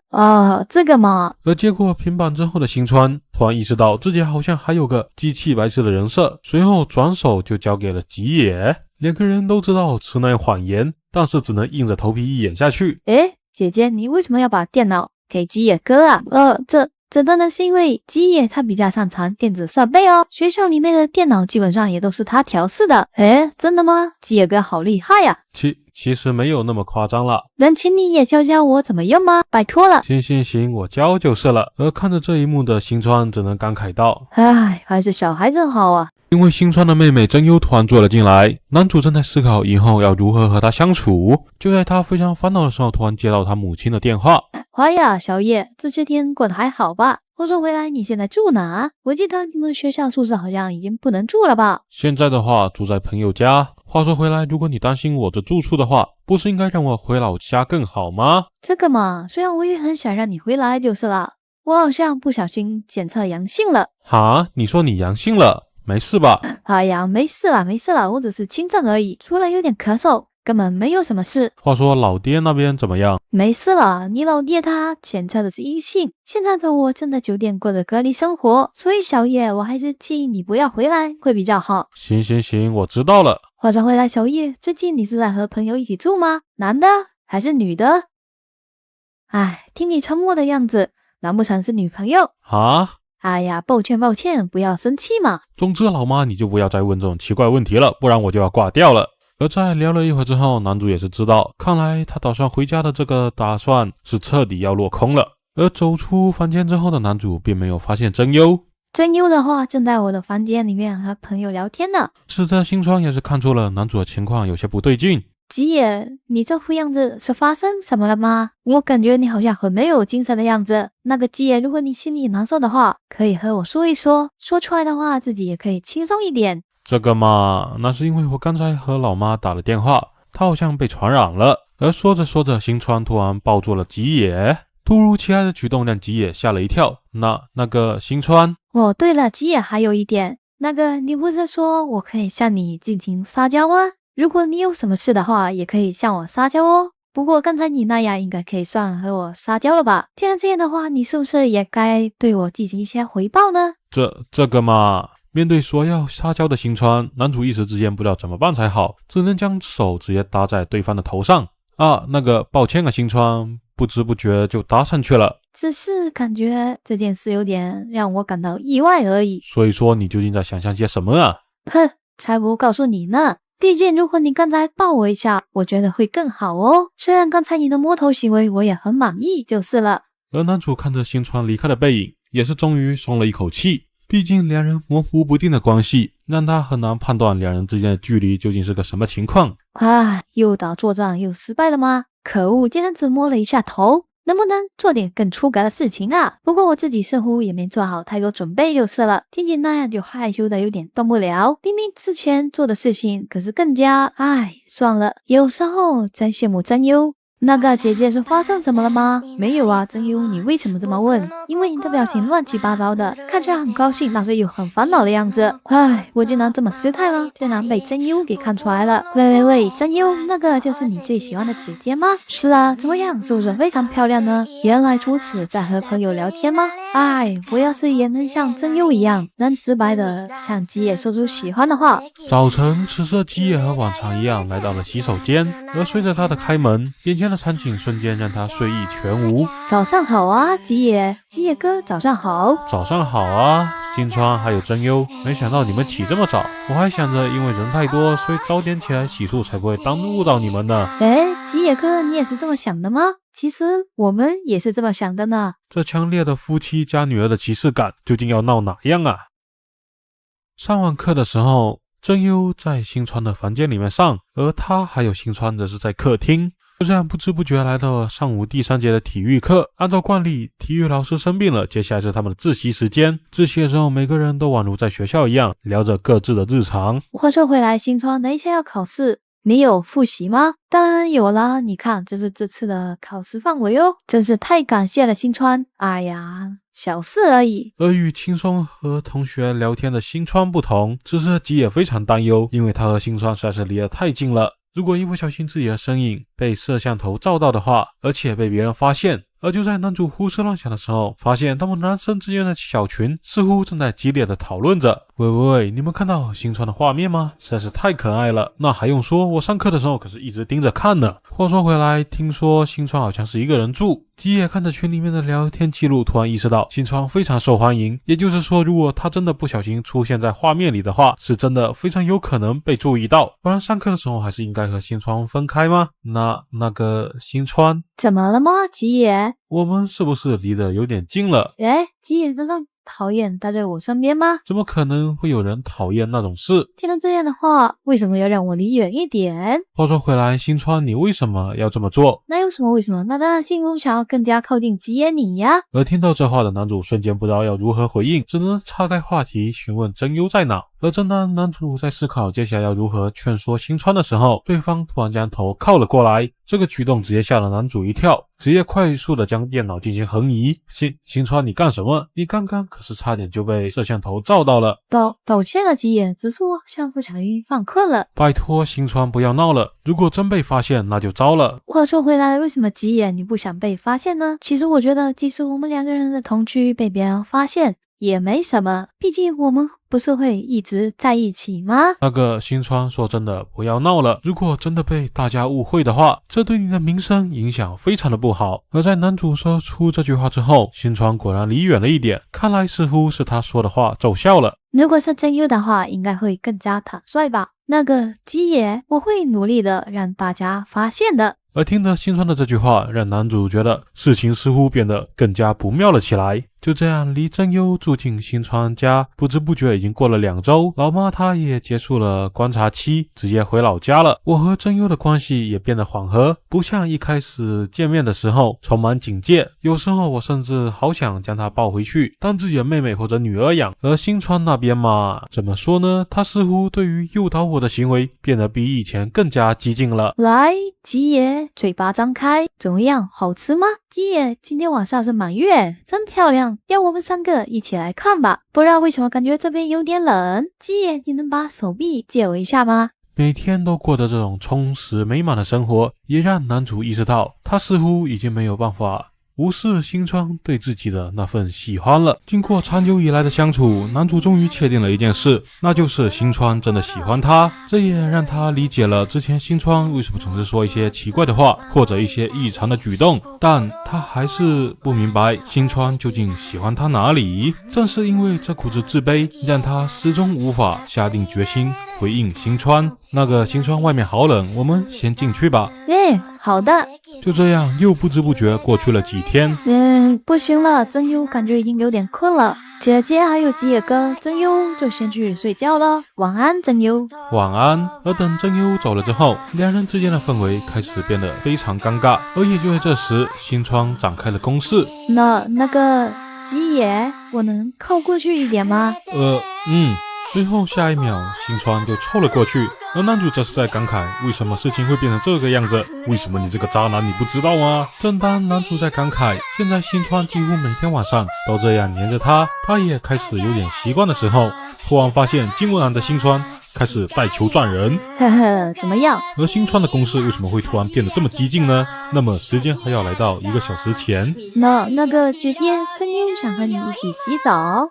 真优要和我一起吗？这样，赶紧走吧。好耶，真优真的好久没和姐姐一起洗了呢。既然这样的话，姐姐来给真优脱衣服吧。哎呀，这种事你自己也能办到吗？不要嘛，人家就要姐姐你帮我脱。哎，行，撒娇鬼，我帮你脱就是了。而也就在这时，真优好像注意到了什么。那个姐姐，你的欧派是不是又变大了？这么一说，确实呢，最近确实感觉有点紧，又得去买新的了。话说回来，真优你的发质真的好啊，很柔软呢。哪里？姐姐你的发质明明也很好。那个姐姐，你听我说，其实我一直想变得和你一样优秀，感觉和你差好多，是因为遗传的问题吗？可恶，姐姐你真是狡猾。明明我们的发色和眼睛都那么像，但是身体却差这么多。这可能是因为真优你遗传了妈妈日本人的基因多一点，而我则是爸爸北欧那边的人多一点。不过真优你也不用太过焦虑了，你才几岁，相信你以后不会比姐姐我差的。真的吗，姐姐？而且啊，真优就算不一样也没什么关系哦，毕竟如果我们长得完全一样的话，也会出现许多麻烦哦。姐姐，你说这个我知道，会给吉野哥添麻烦，对吧？而听到吉野，新川顿时就激动了起来。而且准确的来说，麻烦的不仅仅只有吉野哥，毕竟如果吉野哥把我们俩给弄错了，姐姐你估计会很伤心吧？因为姐姐你喜欢吉野哥不是吗？真优你乱说些什么？真优才没有乱说呢，毕竟真优一直以来可都是在观察你。真优你是什么时候发现的？这还需要发现吗？姐姐你一直以来都在盯着吉野哥看，而且看他的那种眼神，看不出来才是比较难的吧？这什么意思？你这连真优都看出来了吗？那岂不是说吉野也早就知道了？不，真的知道的话，对方应该会说吧。所以说现在还是安全状态。不过这也代表我必须加快自己的行动才行了。对了，其实不仅仅只有你，吉野哥也一直以来都在盯着姐姐你看哦。真的吗？对了，根据我的观察，吉野哥总是在默默的盯着你的欧派哦，是这样吗？一想到这，新川就瞬间变得激动起来。谢谢你真优，我已经明白该怎么做了。那个新川手臂怎么了吗？男主看着满脸装无辜的新川，也是非常无奈。那个没什么，像这样一直黏着我，真的没有问题吗？其实我非常担心呢。哎呀，真优他已经睡了，他睡眠质量很好。基本上只要睡着之后就吵不醒他。话说回来，吉野，为什么你身体一直在后退？是讨厌吗？当然不会，怎么会讨厌呢？男主见话已经挑明到这种程度，新川居然还在引诱他，这让他这个压枪王真的有点压不住。该怎么办？可恶，都这样了，吉野，你还不打算主动出手一下吗？那个新川，我们也该睡了吧？毕竟如果太晚的话，明天可就起不来上课了。这样啊，晚安，吉野。面对当禽兽还有禽兽不如，无梦的男主果断选择逃避，而看着离开的男主，此时新川也知道，似乎就只能进行到这了。紧接着，两人都开始复盘今天的战局。新川真的有必要做到这种程度吗？此时的男主是真怕自己有一天枪压不住，这样不断的引诱他，不如直接和他说明情况。毕竟那样不断的假装纯真的样子，实在是令他有些招架不住。有一说一啊，这男主是真的觉得连星野都不如，那个废人至少能表达自己的感情，你这家伙只想让人家 A 是吧？你一点都不 A。唉，这一次也失败了。难道说这种程度的触碰对于吉野来说还太弱了吗？但是又不能做得太过，要是让对方认为我很屈服的话，吉野真的是够迟钝的。究竟怎么样才能让吉野主动出手呢？好了，我是看懂了，你俩纯玩辉月大小姐那一套是吧？都想让对方先告白是吧？靠，说起辉夜大小姐，我又想起了一些不好的回忆。在又经历了一周的网课之后，终于迎来了放假时间。和以往不同的是，这次真优表示，那个姐姐，真优我还有一些东西在老家，所以打算回去拿一下。这样啊，那么真优路上要小心哦。好的，那么真优就先走一步了。而等真优走了之后，男主才意识到，他又要久违的和新川开启二人生活了。怎么回事？感觉真优走了之后，反而有点寂寞呢，完全不知道要做什么。确实呢，真优突然不在，感觉房间都变安静了。要不再复习一会儿？不是刚下课吗？毕竟老师刚才不是说接下来还要考试吗？可是距离考试时间不是还有半个月吗？那是因为新川你的成绩一直以来都很好，明明我平时看你基本上都没有怎么学习。我的话都会在房间里面偷偷内卷呢。你要是不信的话，要不要来验证一下？验证？怎么个验证法？这不是很简单吗？只要你去我房间一趟，不就能够明白了吗？话落，新川直接拉起男主的手，走向了他的房间。而刚进入新川的房间之后，男主就闻到一股子很香的味道。吉野，你有发现什么事情吗？不知什么时候出现在身后的新川，顿时让男主吓了一跳。哎呀，抱歉，吉野突然从你身后出现。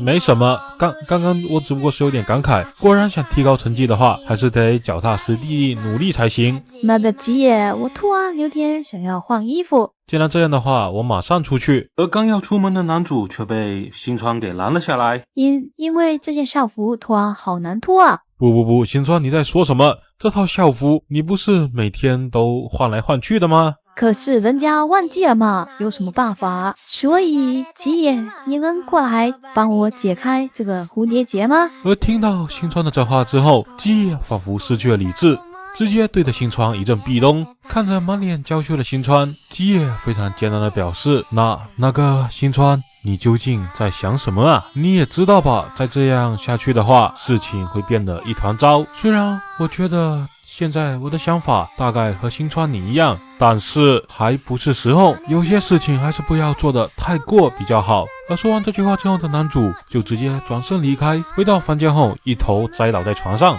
刚刚的样子肯定吓到新川了，之后还是要向他道歉比较好。早上好啊，吉野哥。早上好啊，真优。你这是怎么了？看起来好像很没有精神样子。昨天晚上没有睡好吗？怎么说呢，确实有点。那个，你没事吧？现在已经没事了。这样啊，那真是太好了。要是你也倒下就糟了，因为最近姐姐的身体好像也不太好。而就在这时，新川突然走了出来。那个姐姐，你没事吧？我没什么事，真优，抱歉让你担心了。男主看着新川，刚打算向他道歉的时候，殊不知此时的新川却率先开口。那个吉野，抱歉了，昨天我说了奇怪的话。而真优听着两人的交谈，询问两人。那可虽然真优不理解是什么情况，但是你们两个吵架了吗？随着真优的入场，局势更加混乱，导致男主即使想好好道歉，也一直找不到机会。正当男主还在思索要怎么解决问题的时候，喂，吉野哥，如果你洗好了就赶紧出来，真优有事要找你聊聊。两人看着此时严肃的真优，都有些不知所措。哼，你们两个以为我什么都不知道是吧？那个真优，你这是怎么了？语气突然变得和妈妈一样，还问怎么了？真优现在很生气。那个真优，你是因为我和新川吵架生气了吗？是的，没错，因为你们吵架了，特别是姐姐。妹妹吵架了，早上还跟我说没有，抱歉了，真优。男主看着真优教训新川的样子，一瞬间都分不清谁才是姐姐。既然知道错了，那么吵架完之后要干什么？道歉。道歉这种事情，你们不是早上已经做过了吗？和对方和好。是的，没错，真优就是这么想的。那么真优，你觉得我们该怎么做呢？那还用说，既然你们已经是大人了，就要用大人的解决方式。今天晚上，姐姐你和吉野哥一起睡，然后两人好好谈一谈，相互和好。听到这话的吉野还有新川，瞬间就愣在了原地。与全校第一美少女住一块的我，不小心跟她吵架，而她的妹妹认为最好的和好方式就是我和她今天晚上一起睡。那个真优你说的一起睡，不会是指我还有新川吧？那个真优虽然，但是这对姐姐来说确实有点困难。哪里困难了？姐姐你不就经常跟真优一起睡吗？那是因为真优你还是小孩子，我和吉野已经是大人了哦。为什么小孩子可以，大人不行？这怎么说呢？因为床会坏掉。不是，等会儿，什么叫做床会坏掉？确实呢，小川的话确实有点承受不住大人的体重。既然那样的话，你们俩睡地板不就行了吗？睡地板上会感冒的吧？只要床铺就好了。我这边可没有床铺。既然这样的话，就用真优的棉被，那样的话不就会变成真优感冒了吗？真的是姐姐，你怎么这么多借口？难道说你讨厌和吉野哥一起睡觉吗？哈，怎么可能会讨厌？我可是有点求之不得。那吉野哥你呢？你应该不会讨厌和姐姐一起睡吧？不，那个怎么会讨厌呢？而也就是到这里，男主才意识到2句话下来，完全就是赤裸裸的阳谋。既然这样的话，真优我就放心了。那么姐姐，你今天就去吉野哥的房间和他一起睡吧。真优有点困了，就先晚安咯。就这样，随着真优回到房间，客厅上的两人还愣在原地很长时间。当他俩反应过来的时候，发现真优已经睡着了，不会再醒来了。那个新川今天晚上要怎么办？已经没办法了，毕竟如果明天早上让真优看到我的话，估计也会闹得更大。既然这样的话，今天晚上我就睡沙发了。我睡沙发要是感冒了怎么办？还是一起睡吧。那个新川，你是认真的吗？率先进入房间的他真的不知道今晚要怎么办。不过此时的他并没有办法想太多。那个打扰了。因为新川在进来之后秒关灯，然后就钻进了他的被窝里面。吉野虽然说想要强迫自己冷静一点，但是这种情况下还能压得住枪就很不错了。你现在紧张吗？那还用说吗？我也是呢。虽然此时已经关了灯，但是凭借着微弱的月光，吉野还是能稍微看到对方那张兴奋的表情。道歉了，都是因为真优突然说这种话。其实他之所以这么做，是因为以前我们两个只要和母亲吵架的话，就会经常叫我们一起睡。虽然真优很聪明，但是毕竟还是个小学生，还不明白男女一起睡觉的意义。意义啊，那个我说的并不是什么奇怪的意思，怎么说呢？社会的认知常识。同时刚才是真的没有办法向真优解释。不，是因为我刚刚的反应，你才会做出解释的吧？抱歉啊，新川。而在说完这句话之后，两人的氛围又陷入了尴尬。那个新川，其实关于昨天的事情，抱歉啊，我当时有点失控。可是你当时看起来很讨厌的样子。是的，并不是讨厌新川你，我是讨厌那个差点就做出让新川你讨厌事情的自己。对，我讨厌。那个时候，新川你让我帮你脱掉制服，我是真的很害怕，压不住枪，兽性大发。而听到这话的新川瞬间就明白了对方的意思，瞬间就害羞的将头埋进被子里。不，其实这明显还是我的问题吧，都怪我当时没有经过思考，虽然本来的打算确实是引诱没错啦。而看着此时新川的模样，男主非常庆幸自己当时承受住了对方的引诱。虽然对方明确喜欢的自己，而且对自己不反感，但是那不代表关系可以乱发生。那个新川，你放心吧，毕竟我是绝对不会做让你讨厌的事情的。我才不会讨厌吉野你呢。其实我一直担心我那么做可能会被你给讨厌。怎么说呢？现在1岁，虽然感觉有些不好意思，但是也多亏了这样才能把事情给讲清楚。这方面的话，感觉还是得感谢一下真优。确实啊，多亏了真优。不过讨厌新川你的这种事是绝对不可能发生的。其实我一直觉得我并不值得让你这么温柔对待，毕竟我根本看不出自己有什么价值，也找不出自己能被喜欢的优点。这点我就觉得吉野你说错了。其实吉野你有很多优点，只是你自己不清楚而已。如果要用言语表达出来的话，至少得成百上千。是那样吗？身为年级第一的新川你这么讲，确实很有说服力呢。哈哈，吉野我可不是随口说说哦，因为我一直以来都有在好好注视着吉野你呢。话说回来，吉野，你觉得我有什么特别的优点吗？那还用说，新川你的优点多的我根本说不清，毕竟我的语言表达能力本来就有限。诶，你不擅长国文吗？怎么说呢？与其说是不擅长，不如说是很差。不过即使如此，我还是能表达出新川你的很多优点的哦。诶，真的吗？是什么？算了，你还是不要说比较好。可是你这样我就更想说了，毕竟新川你这么可爱。嘿嘿。而看着新川这副样子，男主意识到自己似乎被对方给欲擒故纵了。不过男主马上也就想到了反击的办法。怎么说呢？新川与其说是可爱，不如说是非常的可爱。我从来没有见过像新川你这么可爱的人。那个吉野，你等一下，世界第一？不对，绝对是宇宙第一。真的是吉野，你除了可爱以外，难道就没有其他形容词了吗？毕竟我不是说了吗？我的表达能力有限，只会这个。看着新川这么害羞的样子，男主意识到自己要反击成功了，不过有点伤敌1000自损800的感觉，毕竟他自己现在羞耻心都快要爆表了。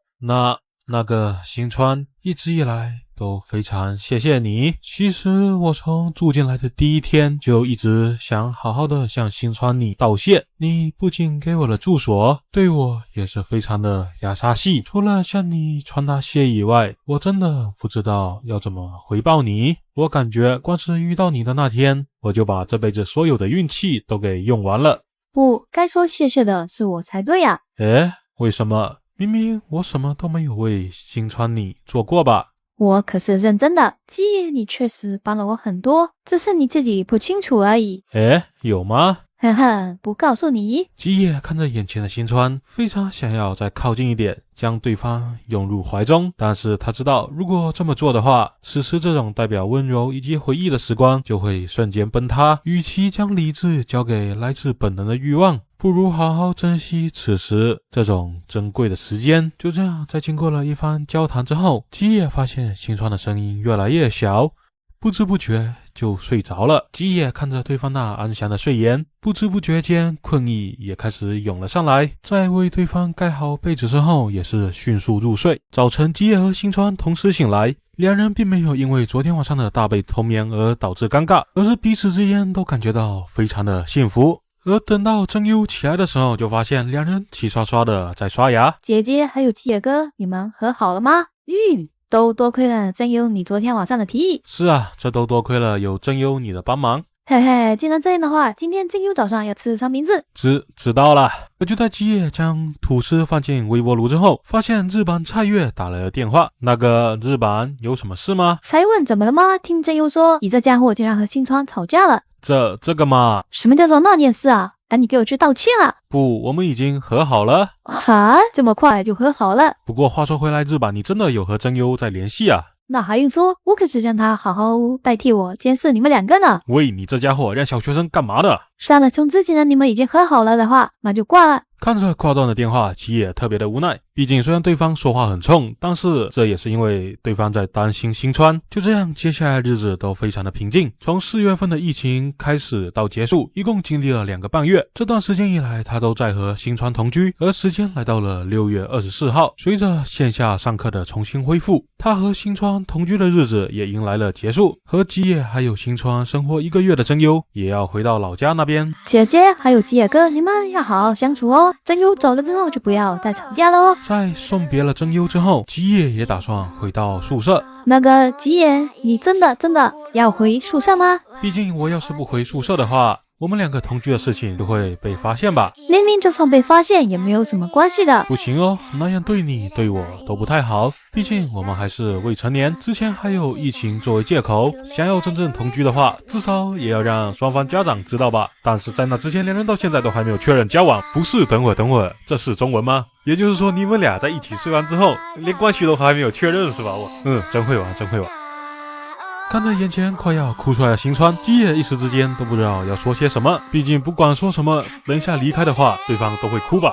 那个新川，其实至今为止与你生活的每一天都令我感到幸福哦。而且说是离开的话，我们之后不也还要一起上学吗？而听到这些话的新川，在挤出一段笑容之后，又瞬间垮掉。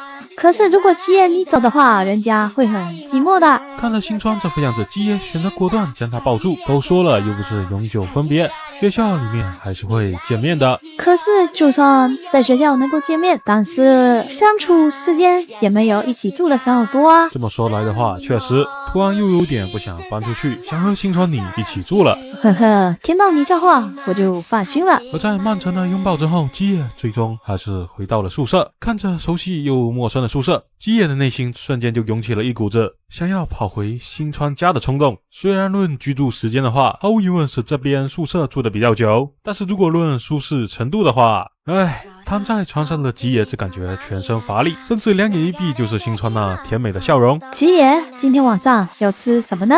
让他更想回去了。但是有一个地方我还是不得不吐槽，咱们先抛开有没有新川同居这一条件啊，一想到主角高中时期就住单人间，我就突然有点身体不适了啊。随着疫情与网课的结束，男主终于结束了和全班第一美少女的同居生活，回到了对比一下简直如同监狱一样的学校。突如其来的逆天反杀实在是让他难以适应。不过此时令他最难受的是，他不知道开学之后要怎么去面对一直以来与他一起同居的白毛美少女新川遥。随着男主基野有些坎坷的打开了教室门，映入眼帘的是已经抱起了小团体的日版菜奈。为了不想暴露与新川同居的事情，基野选择了无视对方。喂，我说你这家伙干嘛无视我啊？那个早啊，日版，有什么事情吗？没什么，只是感觉难得见个面，要打个招呼而已。原来如此，这样啊，早啊，日版。招呼已经打过了。对了，日版，关于新川的事，谢谢你替我保密。基野话还没有说完，脚步就突然遭受到了暴击。记住了，你和新川的事要是敢给我到处乱说的话，我是会杀了你哦。那还用说，这种事情我怎么可能会说出去？你最好是。说回来，你这样突然找我搭话，真的好吗？我们应该还没有熟到这种程度吧？你这什么奇葩逻辑？聊个天而已，你觉得会有谁觉得我们很熟吗？不，你能不能看一下气氛？你的朋友那边都看过来了。而就在两人越吵越激烈的时候，一道熟悉的身影突然出现在了他们的面前。蔡月还有基野，你们两个都很有精神的。哟，好久不见。蔡月之间的事学姐了，好久不见。新川早安。真是的，只是3天没见而已，你怎么就变得这么生分？而因为与对方同居过3个月，就算此时新川戴着口罩，基野也能够知道对方现在肯定是不断在偷笑。而一想到新川笑的样子，基野就顿时浑身无力的趴在桌子上。那基野怎么了吗？不，没什么，只是感觉突然有些控制不住表情而已。随后新川在和日版聊了一会儿天之后，对方就离开了。那基野，你有什么话想要对我说的吗？有是有了，但是新川这样不太好吧？班级里面人这么多，你离我这么近的话，周围的人会议论的。没事啦，别人看法我才不在乎呢，而且那也不重要。那个新川在学校里面，你就不打算克制一下吗？那还有说，无论什么事情都阻止不了我和基野你相处哦。对了，基野，你有什么别的事情想要和我说的吗？其他的事，就比如说想吃我做的饭之类的啦。当然啦，和食堂里面的饭菜比起来，我当然更想吃新川的料理啦。想要和我玩之类的啦。当然是非常想啦。还有想要和我接触之类的啦。那当然。等一下，新川，你在学校里面说什么呢？呵呵，基野，你不用害羞哦，只要基野你喜欢的话，什么事都可以哦，无论是在学校还是去我家都行哦。所以基野，你现在想做什么呢？这个嘛，目前最想的大概是看新川你没有戴口罩的样子吧。不过因为这里是学校，所以应该不行吧？这个嘛，现在在教室有些困难，但是也不是不行的。话落，新川直接牵起了吉野的手。那个新川，你这是？好了，赶紧走吧，吉野。那种事就不要管了，赶紧走吧，吉野。然后新川也没有回答，拉着吉野就是朝着教室外冲去。而这一幕也震惊了教室内的众人，特别是日版。然后吉野就跟着新川来到了天台。话说天台能上来吗？明明平时都是密封的。因为担心人员太过密集，所以就放开了哦。哦，对了，吉野，你刚刚说想要看我摘掉口罩的样子吧？那既然这样的话，就由吉野你帮我摘下来吧。面对突然靠近的新川，吉野的心脏不自觉地开始狂跳。明明只是摘个口罩而已，但是此时的氛围却莫名的微妙。而当吉野将口罩彻底摘下来之后，看着对方垫起来的嘴唇，瞬间有些绷不住。喂，我说新川，你这是干嘛？呵呵，我还以为吉野你会顺势吻过来呢，果然在摘掉口罩之后，感觉舒服多了呢。吉野看着对方那摘下口罩之后的笑脸，不自觉的又想起了之前上个月的点点滴滴，但他感觉这3天以来急躁的内心顿时就平静了下来。哦，对了，我也想看看吉野你摘掉口罩的样子，可以吗？当然啦，呵呵，果然是吉野呢。那还用说，当然是吉野啦。哦，对了，那个吉野，我想要叫你叶多，可以吗？可以是可以了，新川你喜欢就好。既然这样的话，我要叫喽，叶多。吉野听着新川用着温柔的声音叫出了自己的名字，只感觉全身一阵发麻。明明2个人就没有接触，但是却会有这种触电一般的感觉。而此时男主也意识到，现在就是最好的时机。一直以来对新川没有说出来的话，现在不说的话，一定会后悔一辈子的。那个。看样子我们好像都有很多话想要告诉对方呢。是啊，那个新川，你知道我现在想要说什么吗？我不知道，所以能请叶多你告诉我吗？而听到这话的吉野长吸了一口气。那个新川，我喜欢你，在与你分别的这3天，我想了很多。虽然我知道我这么说有些任性，我不想要与新川你分别，我想要一直待在新川你的身边，我想要和新川你一直这么生活下去。我也一样，我也不想要和叶多你分开。其实我从很久以前就非常喜欢叶多你了。那个新川，你说很久以前，该不会是同居之前吧？没错，在同居之前我就非常喜欢你喽。这么说来的话，那我们的偶遇岂不是？那还用说，我刻意跑了好几个公园，就是为了抓到你哦。那么上网课时候的那些小动作，也是为了？哈哈，那是因为人家也想要确认叶多你的心意啊。我可是等你向我告白等了很久呢。那么新川，能请你今后也一直和我生活下去吗？那还用说，当然啦，我可是余生都想要和叶多你一直生活下去呢。不过话说回来，就算我们已经开始交往了，你还要住在学校里面吗？不，那个就算我们已经确认了关系还是有点不太好吧。没事啦，既然我们已经是恋人的话，就可以开始同居喽，因为我已经得到了爸爸妈妈的许可了哦。啊，你是说伯父伯母知道了，而且还同意了？那个新川，这是什么情况？他说只要是我们真的彼此之间认真交往的话，就答应我们同居哦。我刚刚想和叶多你说的事情就是这个呢，只不过没想到叶多你提前告白了。男主面对新川这种超前操作，实在有些不知道该怎么办。那么叶多，你在得知了这个消息之后，有什么打算呢？我可是非常期待再和你一起同居生活呢。既然这样的话，那么抱歉啊，新川，以后也要打扰了。好诶。说话间，新川搂住了吉野的脖子。不过嘛，叶多，在同居之前嘛，还有一件事情要做哦，你知道是什么吗？叶多，当然啦，要。也就在这时，一阵微风吹过，轻柔的力道为2人献上了最后的祝福，使2颗小心翼翼、不断试探对方的内心，在这亲吻当中完成了最后的融合，将人与人隔绝开的疫情，却在机缘巧合下，使得彼此暗恋的2人窥得了自己的真心，并在这期间不断的发芽，最终迎来这双向奔赴的圆满结局。即使疫情已经结束，但是2人已经生根发芽的爱意，却在分别的几天里面更加迅速的成长。因为已经有之前3个月的磨合，想必即将再次开启同居生活的吉野以及新川，想必肯定会马上过上如同小别胜新欢的甜蜜生活吧。